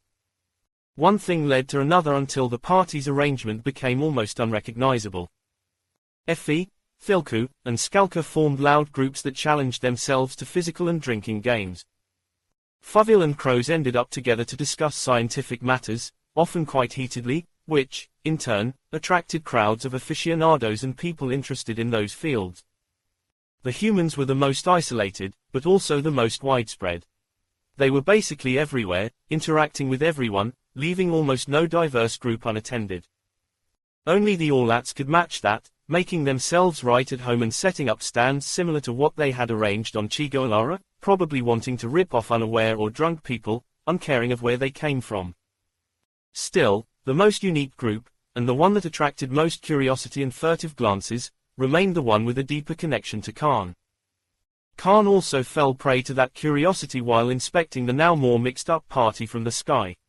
He had just finished his seemingly endless rounds of introduction, searching for something else to do, when that surprising scene struck him. The sense of familiarity emanating from the party put a smile on Khan's face.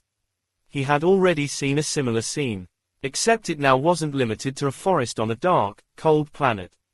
It tried to cover an entire quadrant, featuring more species than lawless zones could boast of hosting.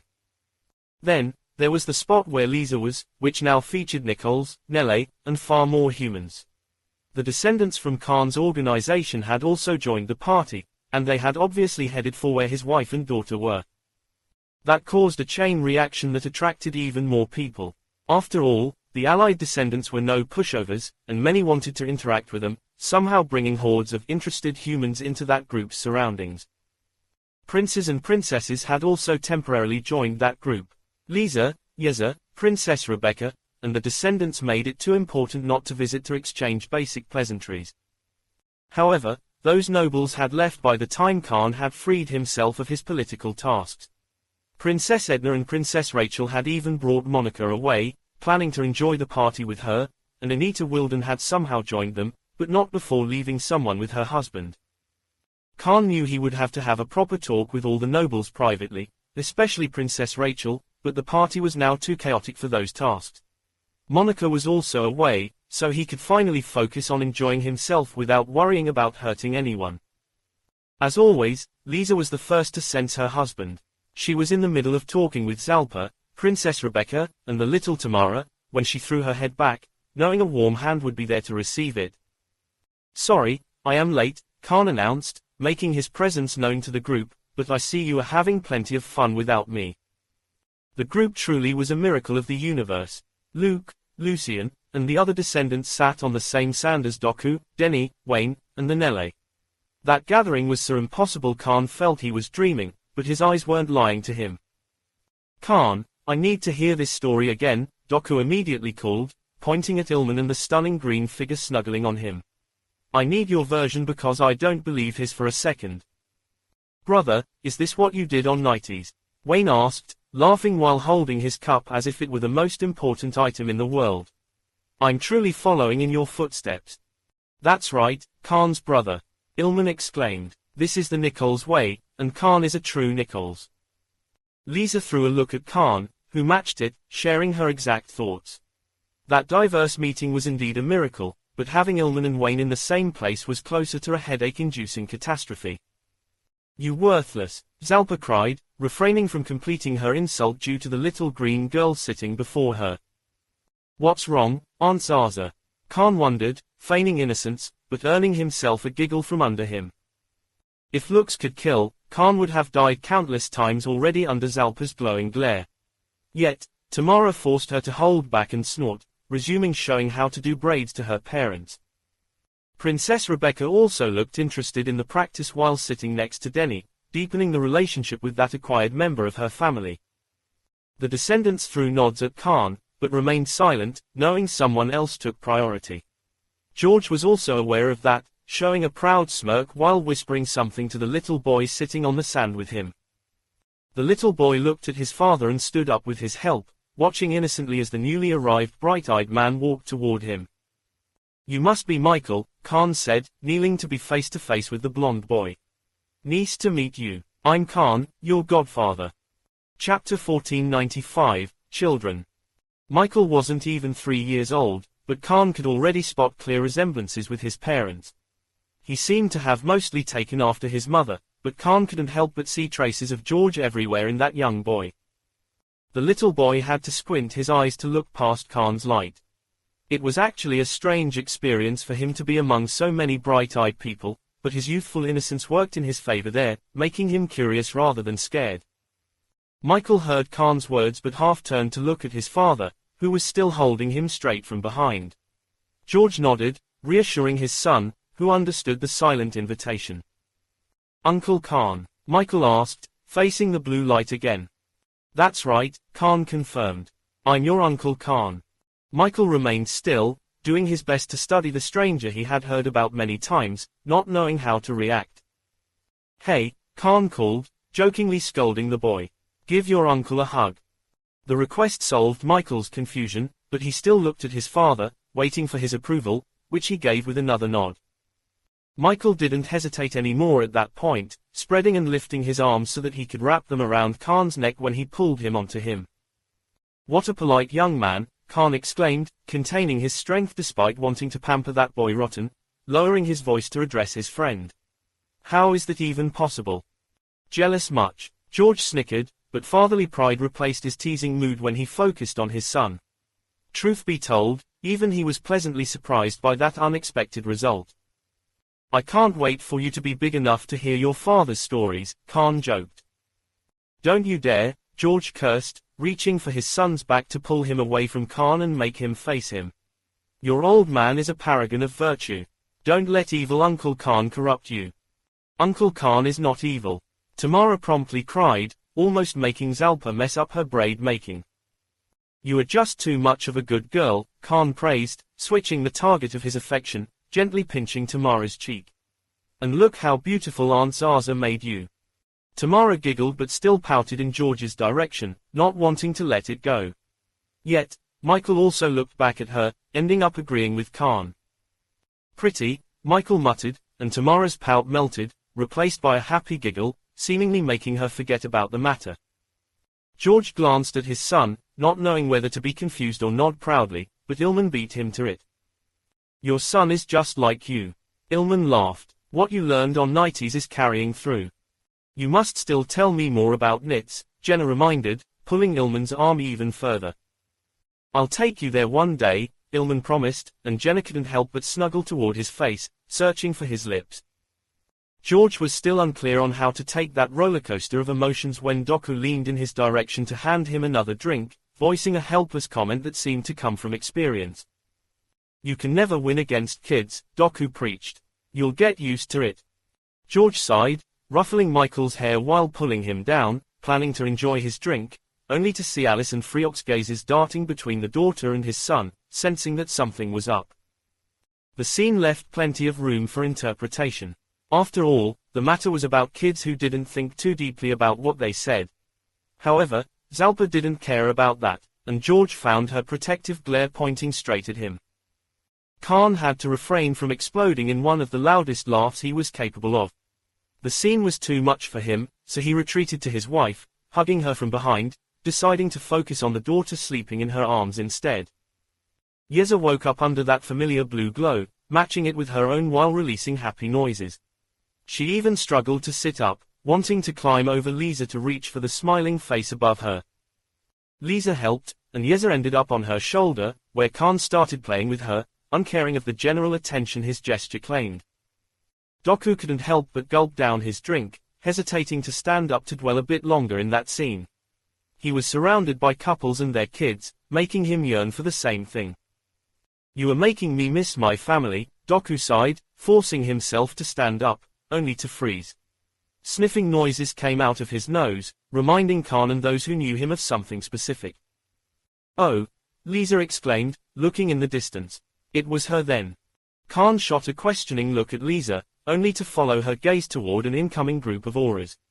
He had sensed those long ago, ever since they had appeared on the teleport, actually, but that event had become so common during the party he had stopped paying attention to it.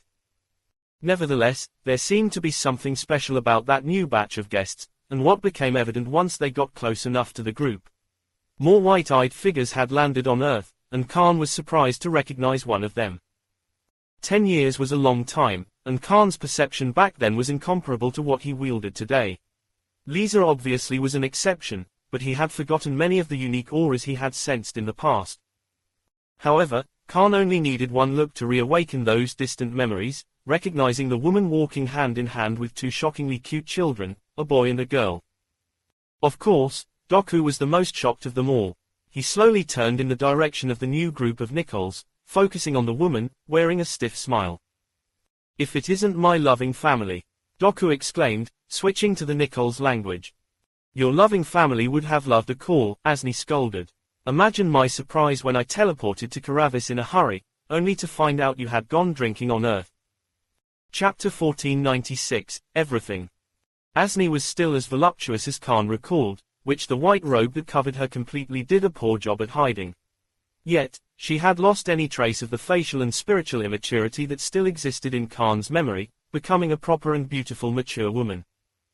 Time obviously was to blame for that, but Khan guessed Asni's maturity had two greater driving forces in the form of the terrifyingly cute children holding her hands. The little boy and girl were incredibly similar, almost looking like twins. However, the latter was slightly taller than her brother, her glowing white eyes occasionally showing traces of mature awareness when they inspected the area. Still, the similarities outnumbered the differences. Both children had long white hair, slender frames, and delicate facial features, so soft that Khan had to actively refrain from rushing forward to pinch their cheeks. "You weren't lying, all right," Khan muttered. "I told you," Lisa responded, as awestruck as her husband despite already knowing those children. "They are so cute it's terrifying." The Nichols matured earlier than humans, but Asni's children still looked a few years younger than Tamara. However, they already seemed to possess a certain level of control over their inborn mana, making them safe against the possible mutating radiation of that alien planet. Khan didn't know if that was due to how the Nichols had adjusted their education of their youth after the sunlight, but his thoughts hardly dwelled on those dark topics. He was mostly interested in the happy reunion and the aspects that even time and children couldn't change. Doku's stiff smile was new, but Asni's cold expression wasn't. If anything, it looked more dangerous than what Khan recalled, as if she had learned something from the Nichols between his arms. "Everything happened too quickly," Doku explained, trying to justify himself. "I had to rush to Earth to lead the rescue teams. It was a critical situation." "It's exactly because it was a critical situation that I teleported to Karavis," Asni responded, "worried about you, but I see you are doing more than fine." Doku had spoken the truth. The sudden invasion and subsequent chaos had forced him to focus on his duties, which had involved escorting Yeza back to her parents. Yet, everything that had followed had been quite distracting. The various reunions and the cauldrons had required Doku's attention, making him forget that his family on the other side of the universe might have been worried about him. Or, rather than forgetting, Doku had and was having too much of a good time that he had lost track of the passage of time, ending up failing to reassure his family for over half a day. "I'm sorry," Doku quickly admitted defeat. "You know how I am when duty calls." "I know," Asni smiled, but her expression carried no reassurance as she looked down at her kids. "Go on, greet your father. He'll need you since he won't get anything from me for the next year."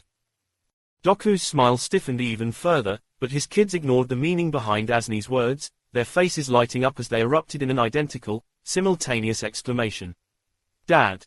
The two terrifyingly cute children became even more adorable as they let go of their mother's hands and rushed toward their father. Doku's smile couldn't help but become genuine as he kneeled to the sand, spreading his arms to welcome them. "How have I missed you?" Doku shouted as soon as his kids fell into his arms, laughing as he trapped them in a hug. "I was so lonely without you." Doku secured his grip on his children and stood up, lifting them in the process. The two started storming him with questions and statements, at which he mostly laughed and feigned surprise to play along. Asni's cold smile sweetened at the scene, but her face suddenly snapped in Khan and Lisa's direction, almost sending a chill down his spine. She didn't even stop there, walking in the direction, her pace accelerating as if drawn by a gravitational force. "Hello, Az," Khan began to say, only for Asni to fling herself down, slamming her knees on the sand and sliding over it until she stopped right before the sitting couple. "Look at you two," Asni cried, summoning the most high-pitched voice Khan had ever heard in his life. "Let me see, let me see." Asni had asked for permission, but her hands had grabbed Khan and Lisa's arms before her request could finish resounding in the area. She pulled those tattooed limbs toward her, her eyes almost shining with newfound intensity while she inspected their every detail. "They are so beautiful," Asni exclaimed, threatening to rob the married couple of their arms. "I watched your marriage so many times, but nothing beats the real deal." Khan blinked, just recalling how addicted to gossip Asni was. He had expected a different kind of reunion, too, but seeing how happy his wife looked made him put those thoughts aside. "And would you look at this little one," Asni continued, reaching for the child on Lisa's shoulder, leaning sideways so that she could look at her face. "Hi, aren't you beautiful?" Yeza realized that someone else had joined her at that point, but still released happy sounds at that white light. She even grabbed the careful cold finger reaching for her face, seemingly wanting to squeeze it while it performed soft caresses. "She is so warm," Asni gasped, switching to a childish voice. "Just like her father." Asni finally gave Khan a knowing look, adding something. "But the beauty is all her mother." "Why do you think I married her?" Khan said, winking. "Just come here," Asni scoffed, disregarding her own words by leaning forward, trapping both Khan and Lisa in her arms. "I was so happy when I heard you stopped Lisa from going through with that foolishness." "You want to know every detail, don't you?" Lisa teased. "Obviously," Asni exclaimed, snapping back to inspect the couple. "Who do you think your best friend is?" Asni couldn't finish her question since something else caught her attention. She had been too focused on her husband and that happy reunion with Khan and Lisa to notice it before, but she finally spotted Ilman now, as well as the green figure snuggling on his shoulder. Asni was still holding Khan and Lisa by their shoulders, and her grip grew several times firmer, as if wanting to trap the two there with her. "I need to know everything," Asni muttered, throwing a threatening glance at Khan and Lisa. "And I mean everything." Chapter 1497, Stories. "I was on my way," Khan proudly declared, readier than ever to put all that behind me and do the right thing. The group watched Khan attentively, even refraining from taking sips from their cups, waiting for him to continue. But then, Khan added, nodding to his right, "I found this one waiting by my ship. She called me, and being the virtuous man that I am, I had to risk an interspecies war to fulfill her wish." The target of Khan's nod obviously was Lisa, who had her arms on his shoulder, watching him amusingly. As for the story, it was about the arranged marriage with the crows. Asni wanted to learn everything, so it was better to start from the very beginning. Of course, Khan's dramatic way of telling his romantic story didn't convince anyone. After all, he was surrounded by people who truly knew him, inevitably earning him mocking comments. "He instantly folded, didn't he?" George inquired from the woman on Khan's shoulder. "It was already too late to go back by the time I realized he had kidnapped me," Lisa revealed, and chuckles resounded around the group. "What next?" Asni asked, eager to know more, while combing her daughter's already straight hair with one hand. I made sure he took responsibility, Lisa proudly stated. That means sex, Wayne exclaimed, somehow hitting the mark and being completely wrong at the same time.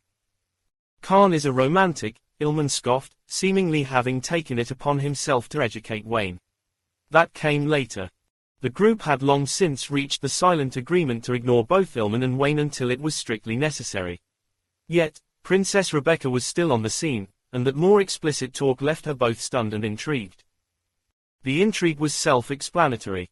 Princess Rebecca only lost to Asni when it came to enjoying gossip. However, there were children among the group, as well as Lisa's own father. Nevertheless, Denny only smiled kindly, occasionally patting Wayne's shoulder to cheer him on. Meanwhile, the children on the scene came from open-minded species. Only Michael was an exception, but he had fallen asleep on George's lap. Her exact words were, Khan said, preparing himself to imitate Lisa's aloof tone, I'll consider myself a married woman from now on. Don't pretend you are some kind of victim, George scoffed, looking at Lisa again. He was happy beyond reason, wasn't he? Hey, it was a serious and critical situation, Khan defended himself before Lisa could say anything, even searching for her support. Tell them I handled that properly. Lisa smiled teasingly, enjoying that hint of playful desperation in her husband's face, but ended up saying something only he would understand. You were definitely cute. Khan had to divert his gaze to avoid falling prey to Lisa's captivating eyes, opting instead to cuddle his daughter and drink. That's when they had sex, Ilman told Wayne. Like true Nichols. No, no, no, Asni uttered, her eagerness displayed in her heated caresses on her daughter. It was after 10 years. I need details. Details. Mum is scary today, the kid sitting on Doku's lap whispered in his native language. I know, Doku replied. I'll save your sister as soon as she gets distracted. Apparently, Doku's kids understood the human language but couldn't yet speak it. Still, there was another reason why Khan was using it. I need details, too, Jenna gasped, fully immersed in the story, almost entirely leaning over Ilman to get closer to the married couple. I won't share details, Lisa claimed, her proud expression betrayed by a faint blush. Those are only for me and my husband to know. Khan couldn't help but refocus on Lisa as the mention of their long-awaited reunion awakened intimate memories. Lisa matched his glowing gaze, and the two fell prey to a silent conversation only they could hear. They haven't changed at all, Asni commented, finally stopping to harass her daughter's hair. Doku, they still do that. Doku's daughter was within reach, so he swiftly pulled her away, placing her on his lap, next to her brother. Asni didn't seem to mind that, but Doku made sure to add something to prolong the distraction. We are still cuter, Doku declared, just like our children are. My little princess will be the cutest of them all, Khan snorted, leaning down to rub Yez's belly. Papa's sweetest princess. Wait until she threw herself into cliffs to save her prince in distress, George muttered, hiding his face behind his drink. Or starts living on mountains to avoid arranged marriages, Doku coughed. Or has an Ardens as her only friend, Asni couldn't help but comment. Or excels on the front lines, Ilman shouted, slightly misunderstanding the context of that conversation. Or falls for a human to spite her mother, Zalpa snorted, unable to help herself, only to find everyone staring at her. Or beheads those who insult her, Princess Rebecca added, not wanting to remain outside that interaction. Princess Rebecca also earned herself her fair share of looks, but, unlike Zalpa, she felt happy about them, as if that confirmed she had become part of the group. Luckily, the comments ended there, but not out of lack of other problematic examples. Still, Khan and Lisa couldn't help but think about those, and their eyes instinctively fell on the daughter. Everyone was joking, but Khan and Lisa had indeed done all that and worse. Meanwhile, Yeza could already fly on her own and had even ridden snow at the young age of 4 months. Her development had been nothing short of shocking and was bound to feature more surprises. No matter what Khan and Lisa could think of, the odds weren't in the daughter's favor. Still, her innocent, unaware face pushed those worries away. They are just jealous, Khan declared, summoning a childish voice as he lifted Yeza toward his face. Papa will never arrange marriages for you, and he will behead anyone, cliffs and mountains included. Yeza laughed, trying to grab onto Khan's nose, only for a yawn to interrupt her. Lisa's attention was torn between her daughter and her husband's irresistible fatherly charm, but that gesture made her seize the former and kiss the latter's cheek. "Zaza, can you put her to bed for us tonight?" Lisa asked, gently resting Yeza between her arms. "Tamara wants to help," Tamara exclaimed, pointing her begging eyes at Zalpa, who couldn't even attempt to refuse. "Wait," Asni called, pointing at Ilman. "You still have to tell me how things got to that." "It's my turn," Ilman claimed. "Let me tell you." "I don't trust your version for a second," Asni promptly interrupted, focusing on Jenna. "Do you mind?" "This is fun," Jenna chirped, adjusting herself on Ilman. "Where should I start? Maybe from when Khan and I slept together." Asni's excitement finally faltered, and her glowing eyes slowly moved toward Khan and Lisa, who were already preparing themselves for the imminent headache-inducing story. Chapter 1498, Call to Arms. What followed was almost worse than the decades-long journey to find and reach the Nak's home world. It didn't help that the descendants within Khan's organization occasionally rejoined the diverse group, adding their inputs, inevitably worsening the tales. Nevertheless, laughs never failed to resound after each funny, embarrassing, or problematic revelation, always keeping the group in a festive mood. Also, there was another layer to everything. As often embarrassing as it was, the stories shared while drinks flowed non-stop described Khan's life, and what a life it had been. From the shabby slums scavenging for food to creating an unheard-of level of political authority in the regulated universe, Khan had truly done it all. Khan had fought on alien battlefields, mastered arts that went beyond human comprehension, excelled in political fields, trained for the impossible, and even uncovered the universe's deepest secrets, only to end up in a place he wouldn't trade for anything in the world. Sitting among lifelong friends, savoring the finest booze in the universe, and holding the literal embodiment of family affection was the true culmination of Khan's journey, his greatest dream, and the fate he had never thought possible or owed. But everything on that white, impossibly warm desert was real, including the fond, often painful, memories shared over the sand. If Khan could make a wish, if he could ask anything of the universe, it would be to spend the rest of his days exactly like that, among his lifelong friends' laughter and the coziness of his family. Still, the universe didn't listen to wishes, even when coming from people at Khan's level. That mostly dark, deadly, and empty expanse didn't care for the countless lives it hosted.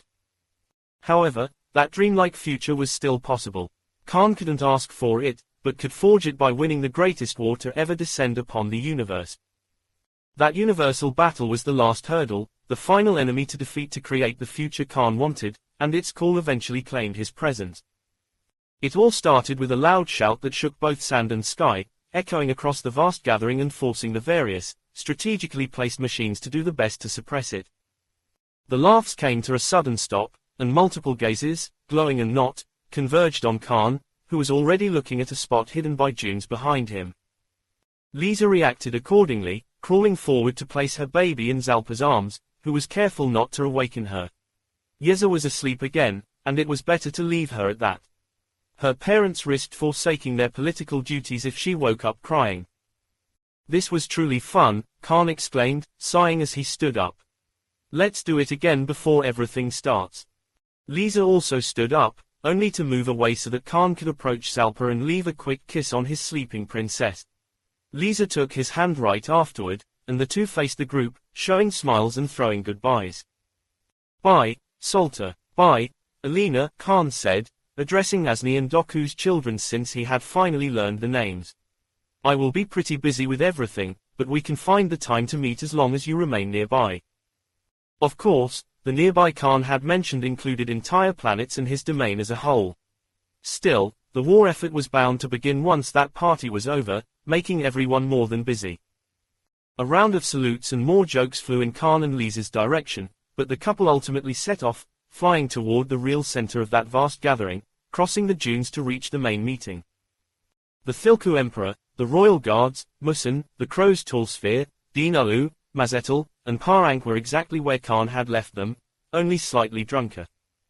Luckily, no evolved Orlats had decided to join that scary meeting, meaning Khan and Lisa could rejoin it as if they had never left in the first place, receiving the warm and mostly loud welcome they expected. "Lord Blue Shaman," the Emperor cried, not adding anything else, but lifting his glass sharply, generating violent gales in the process. Khan smirked as the wind ruffled his hair, letting Lisa sit first while he seized 2 cups from the nearby cauldron, which had miraculously survived the evolved guest's thirst and calamitous excitement, soon joining her on the sand. "What did I miss?" Khan asked, welcoming Lisa between his legs. "We might have a different application to the mutagen," Prince Khan, Par Ankh revealed. "While discussing with Musin of the Crows, we devised a safer and less invasive theoretical method." "What does it consist of?" Khan questioned, interested. Making the mutagen more effective and accessible was a priority, which would be accomplished by reducing its shortcomings. "You had Fuvil working on synthetic organs to control what you classified as living elements," Par Ankh described. "We are confident we can repurpose that study for the mutagen." "There is a problem," Prince Khan of the Non's family, Musin added, speaking through his metal chair. "The Crows contacted your scientists, who explained the limited nature of the mutagen's main material." "That wasn't actually the case. The mutagen had the Great Old One's genes at its foundation, making it indeed a finite resource. However, as long as Khan and Yeza were alive, more of that could be produced." Khan's scientists had left their explanation vague for that exact reason. They couldn't risk disclosing that troublesome information without Khan's explicit consent. "It's not limited," Lisa intervened before Khan could fall prey to his usual problematic thoughts. "The Nichols shamans will cultivate the material. Soon, you'll all have as much as you need." Lisa's words had implied a separation between her and her species, but Khan sensed a different meaning through the mental connection. It seemed Lisa planned to join the research, and Khan couldn't think of anyone better suited for the job. Humankind, Crows, and Fuvil were indeed masters of science, but the Nichols had dealt with blood throughout their entire history. Chances were they knew methods no other species could match, and Lisa's involvement was bound to keep that material's secrets safe. "Anything else?" Khan wondered. "Drinking," Dinalu said, shrugging his shoulders while bringing his cup to his mouth. "Which we shall continue doing," the Emperor cried, his voice causing the usual mayhem, but also indicating something else. It seemed the Allied front couldn't accomplish anything else for now, leaving partying until dawn as the only remaining task. Still, Khan couldn't have to do one last thing before completely relaxing. "I guess it's time to get this one done, too," Khan sighed, scratching his head and clearing his throat, preparing himself for what followed. Lisa sensed something, so she took Khan's hand, reassuring him. She was aware her husband didn't need that, but wanted him to know he had every right to ask and was the only person who could do it. Afterward, Khan closed his eyes, focusing on the chaotic symphony, attuning with it so that the words that escaped his mouth would echo throughout it. Prince Khan speaking, Khan whispered, but his clear voice resounded everywhere, reaching every corner of the vast gathering and beyond, enforcing silence among the rowdy chaos. "I ask you to listen to me for a moment, for this is the greatest call to arms the universe will ever witness." Chapter 1499, Death. Khan had never felt comfortable leading people, especially when death was a possibility. That responsibility wasn't meant to be easy, and its unforgettable weight actually vouched for Khan's suitability for the role.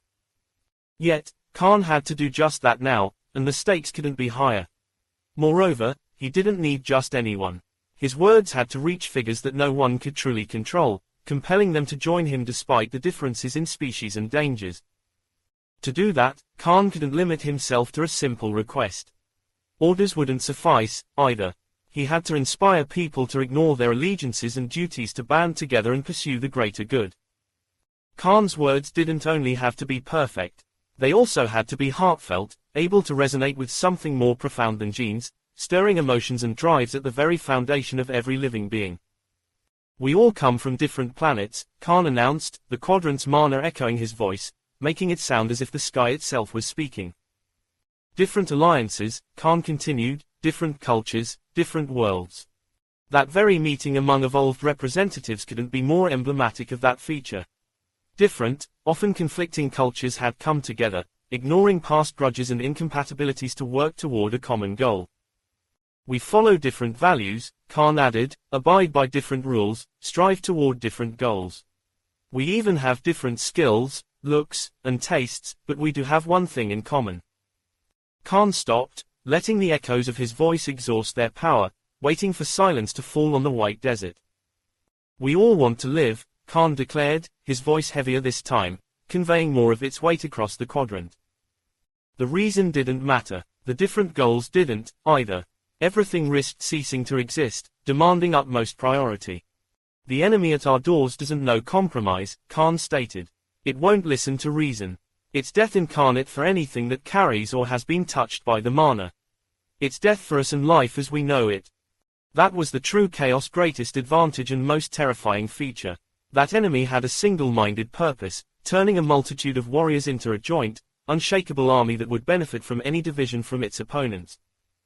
This will be the greatest battle of our times, Khan continued, the only battle that truly matters, a battle to affirm our very right to exist in the universe, a battle that is already upon us. Khan couldn't stress that point enough. Despite the universal invasion, he knew someone would still disregard the threat, either out of greed or sheer inability to comprehend it.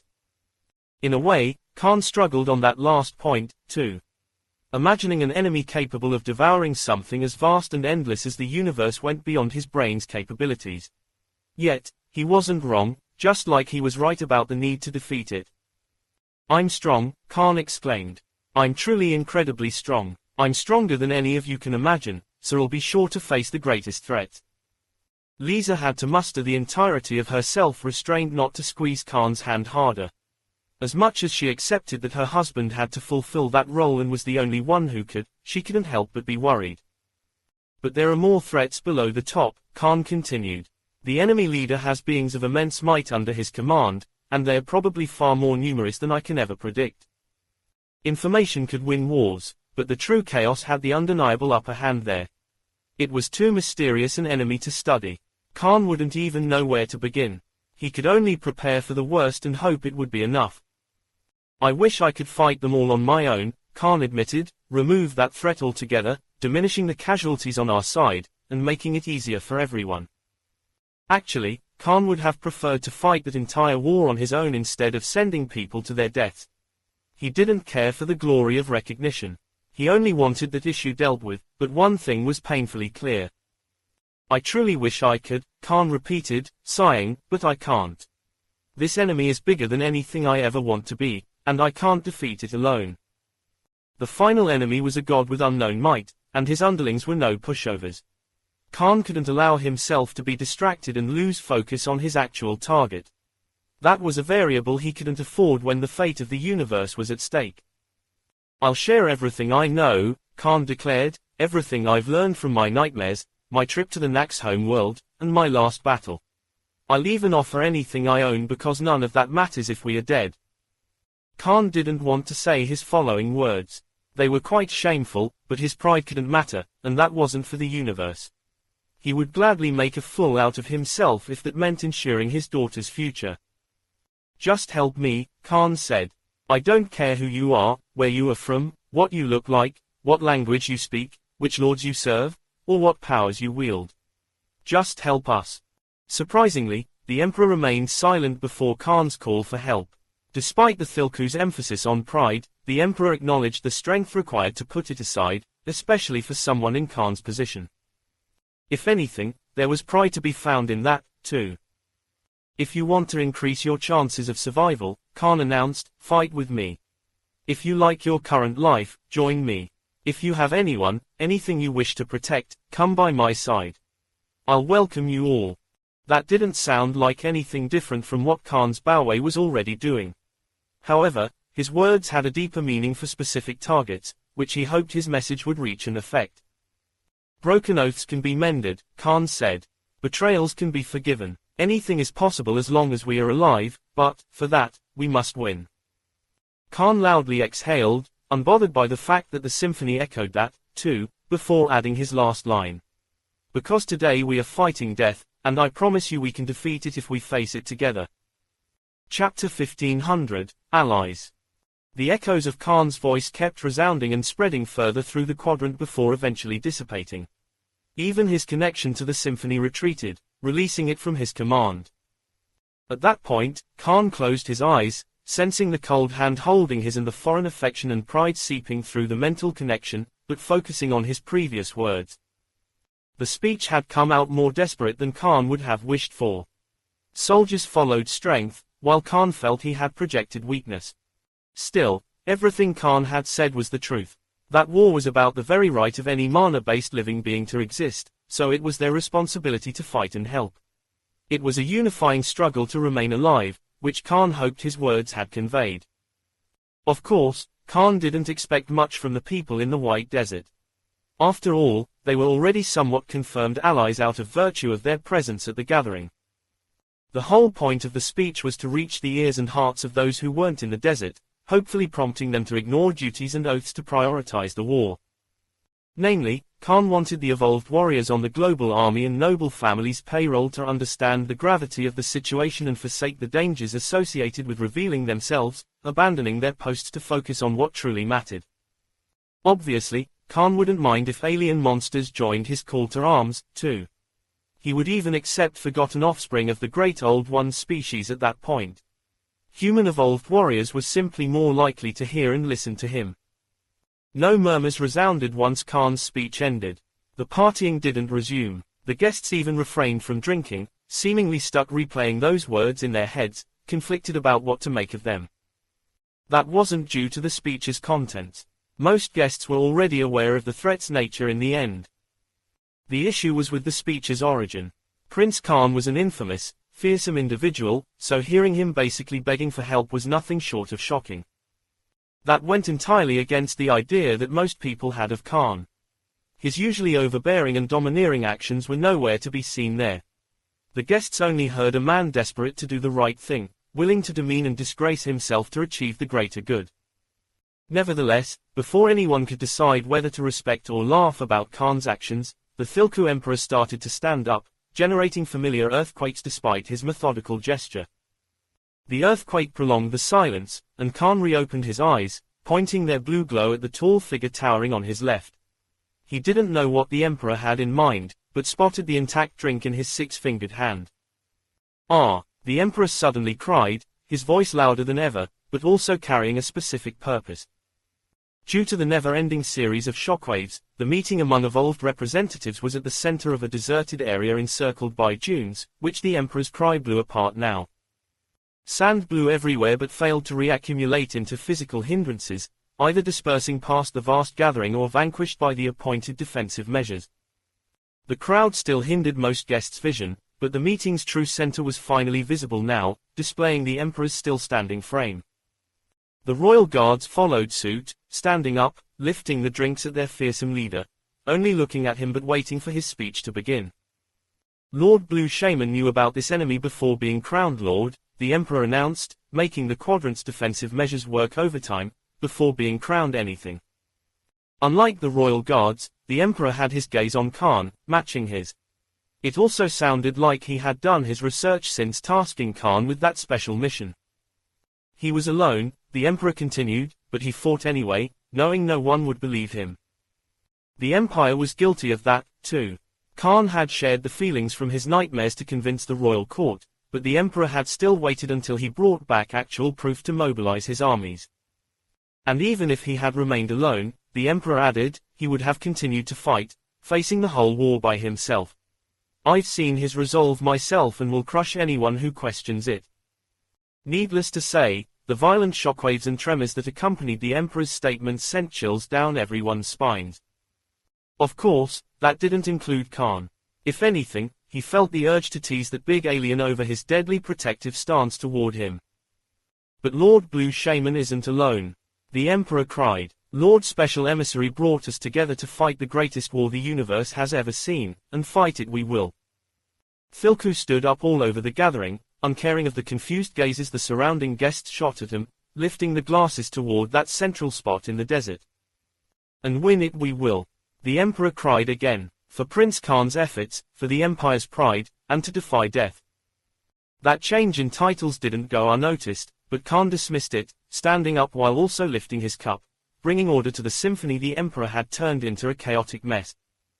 To defy death, Khan shouted, the sky echoing his voice once again.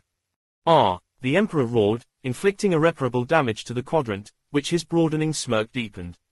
However, his eyes remained on Khan, eventually marking the end of the toast. Khan drank, while the emperor threw the entire cup into his broad mouth, gulping it whole. The royal guards echoed his roar at that point, shouting so loudly that everyone in the gathering heard them. The other Thilku obviously followed suit, crying while emptying their cups, completing the toast their leader had called for. Meanwhile, the emperor stretched his now empty hand forward, repeating his last statement in a far more contained voice, even switching to the Thilku language. To defy death. Khan didn't hesitate to take that hand, shaking it with conviction and firmness, reassured beyond reason. Even if no one were to listen to his call to arms, he knew he already had the best allies in the entire universe. This concludes the chapters. Show your appreciation by liking this video and subscribe.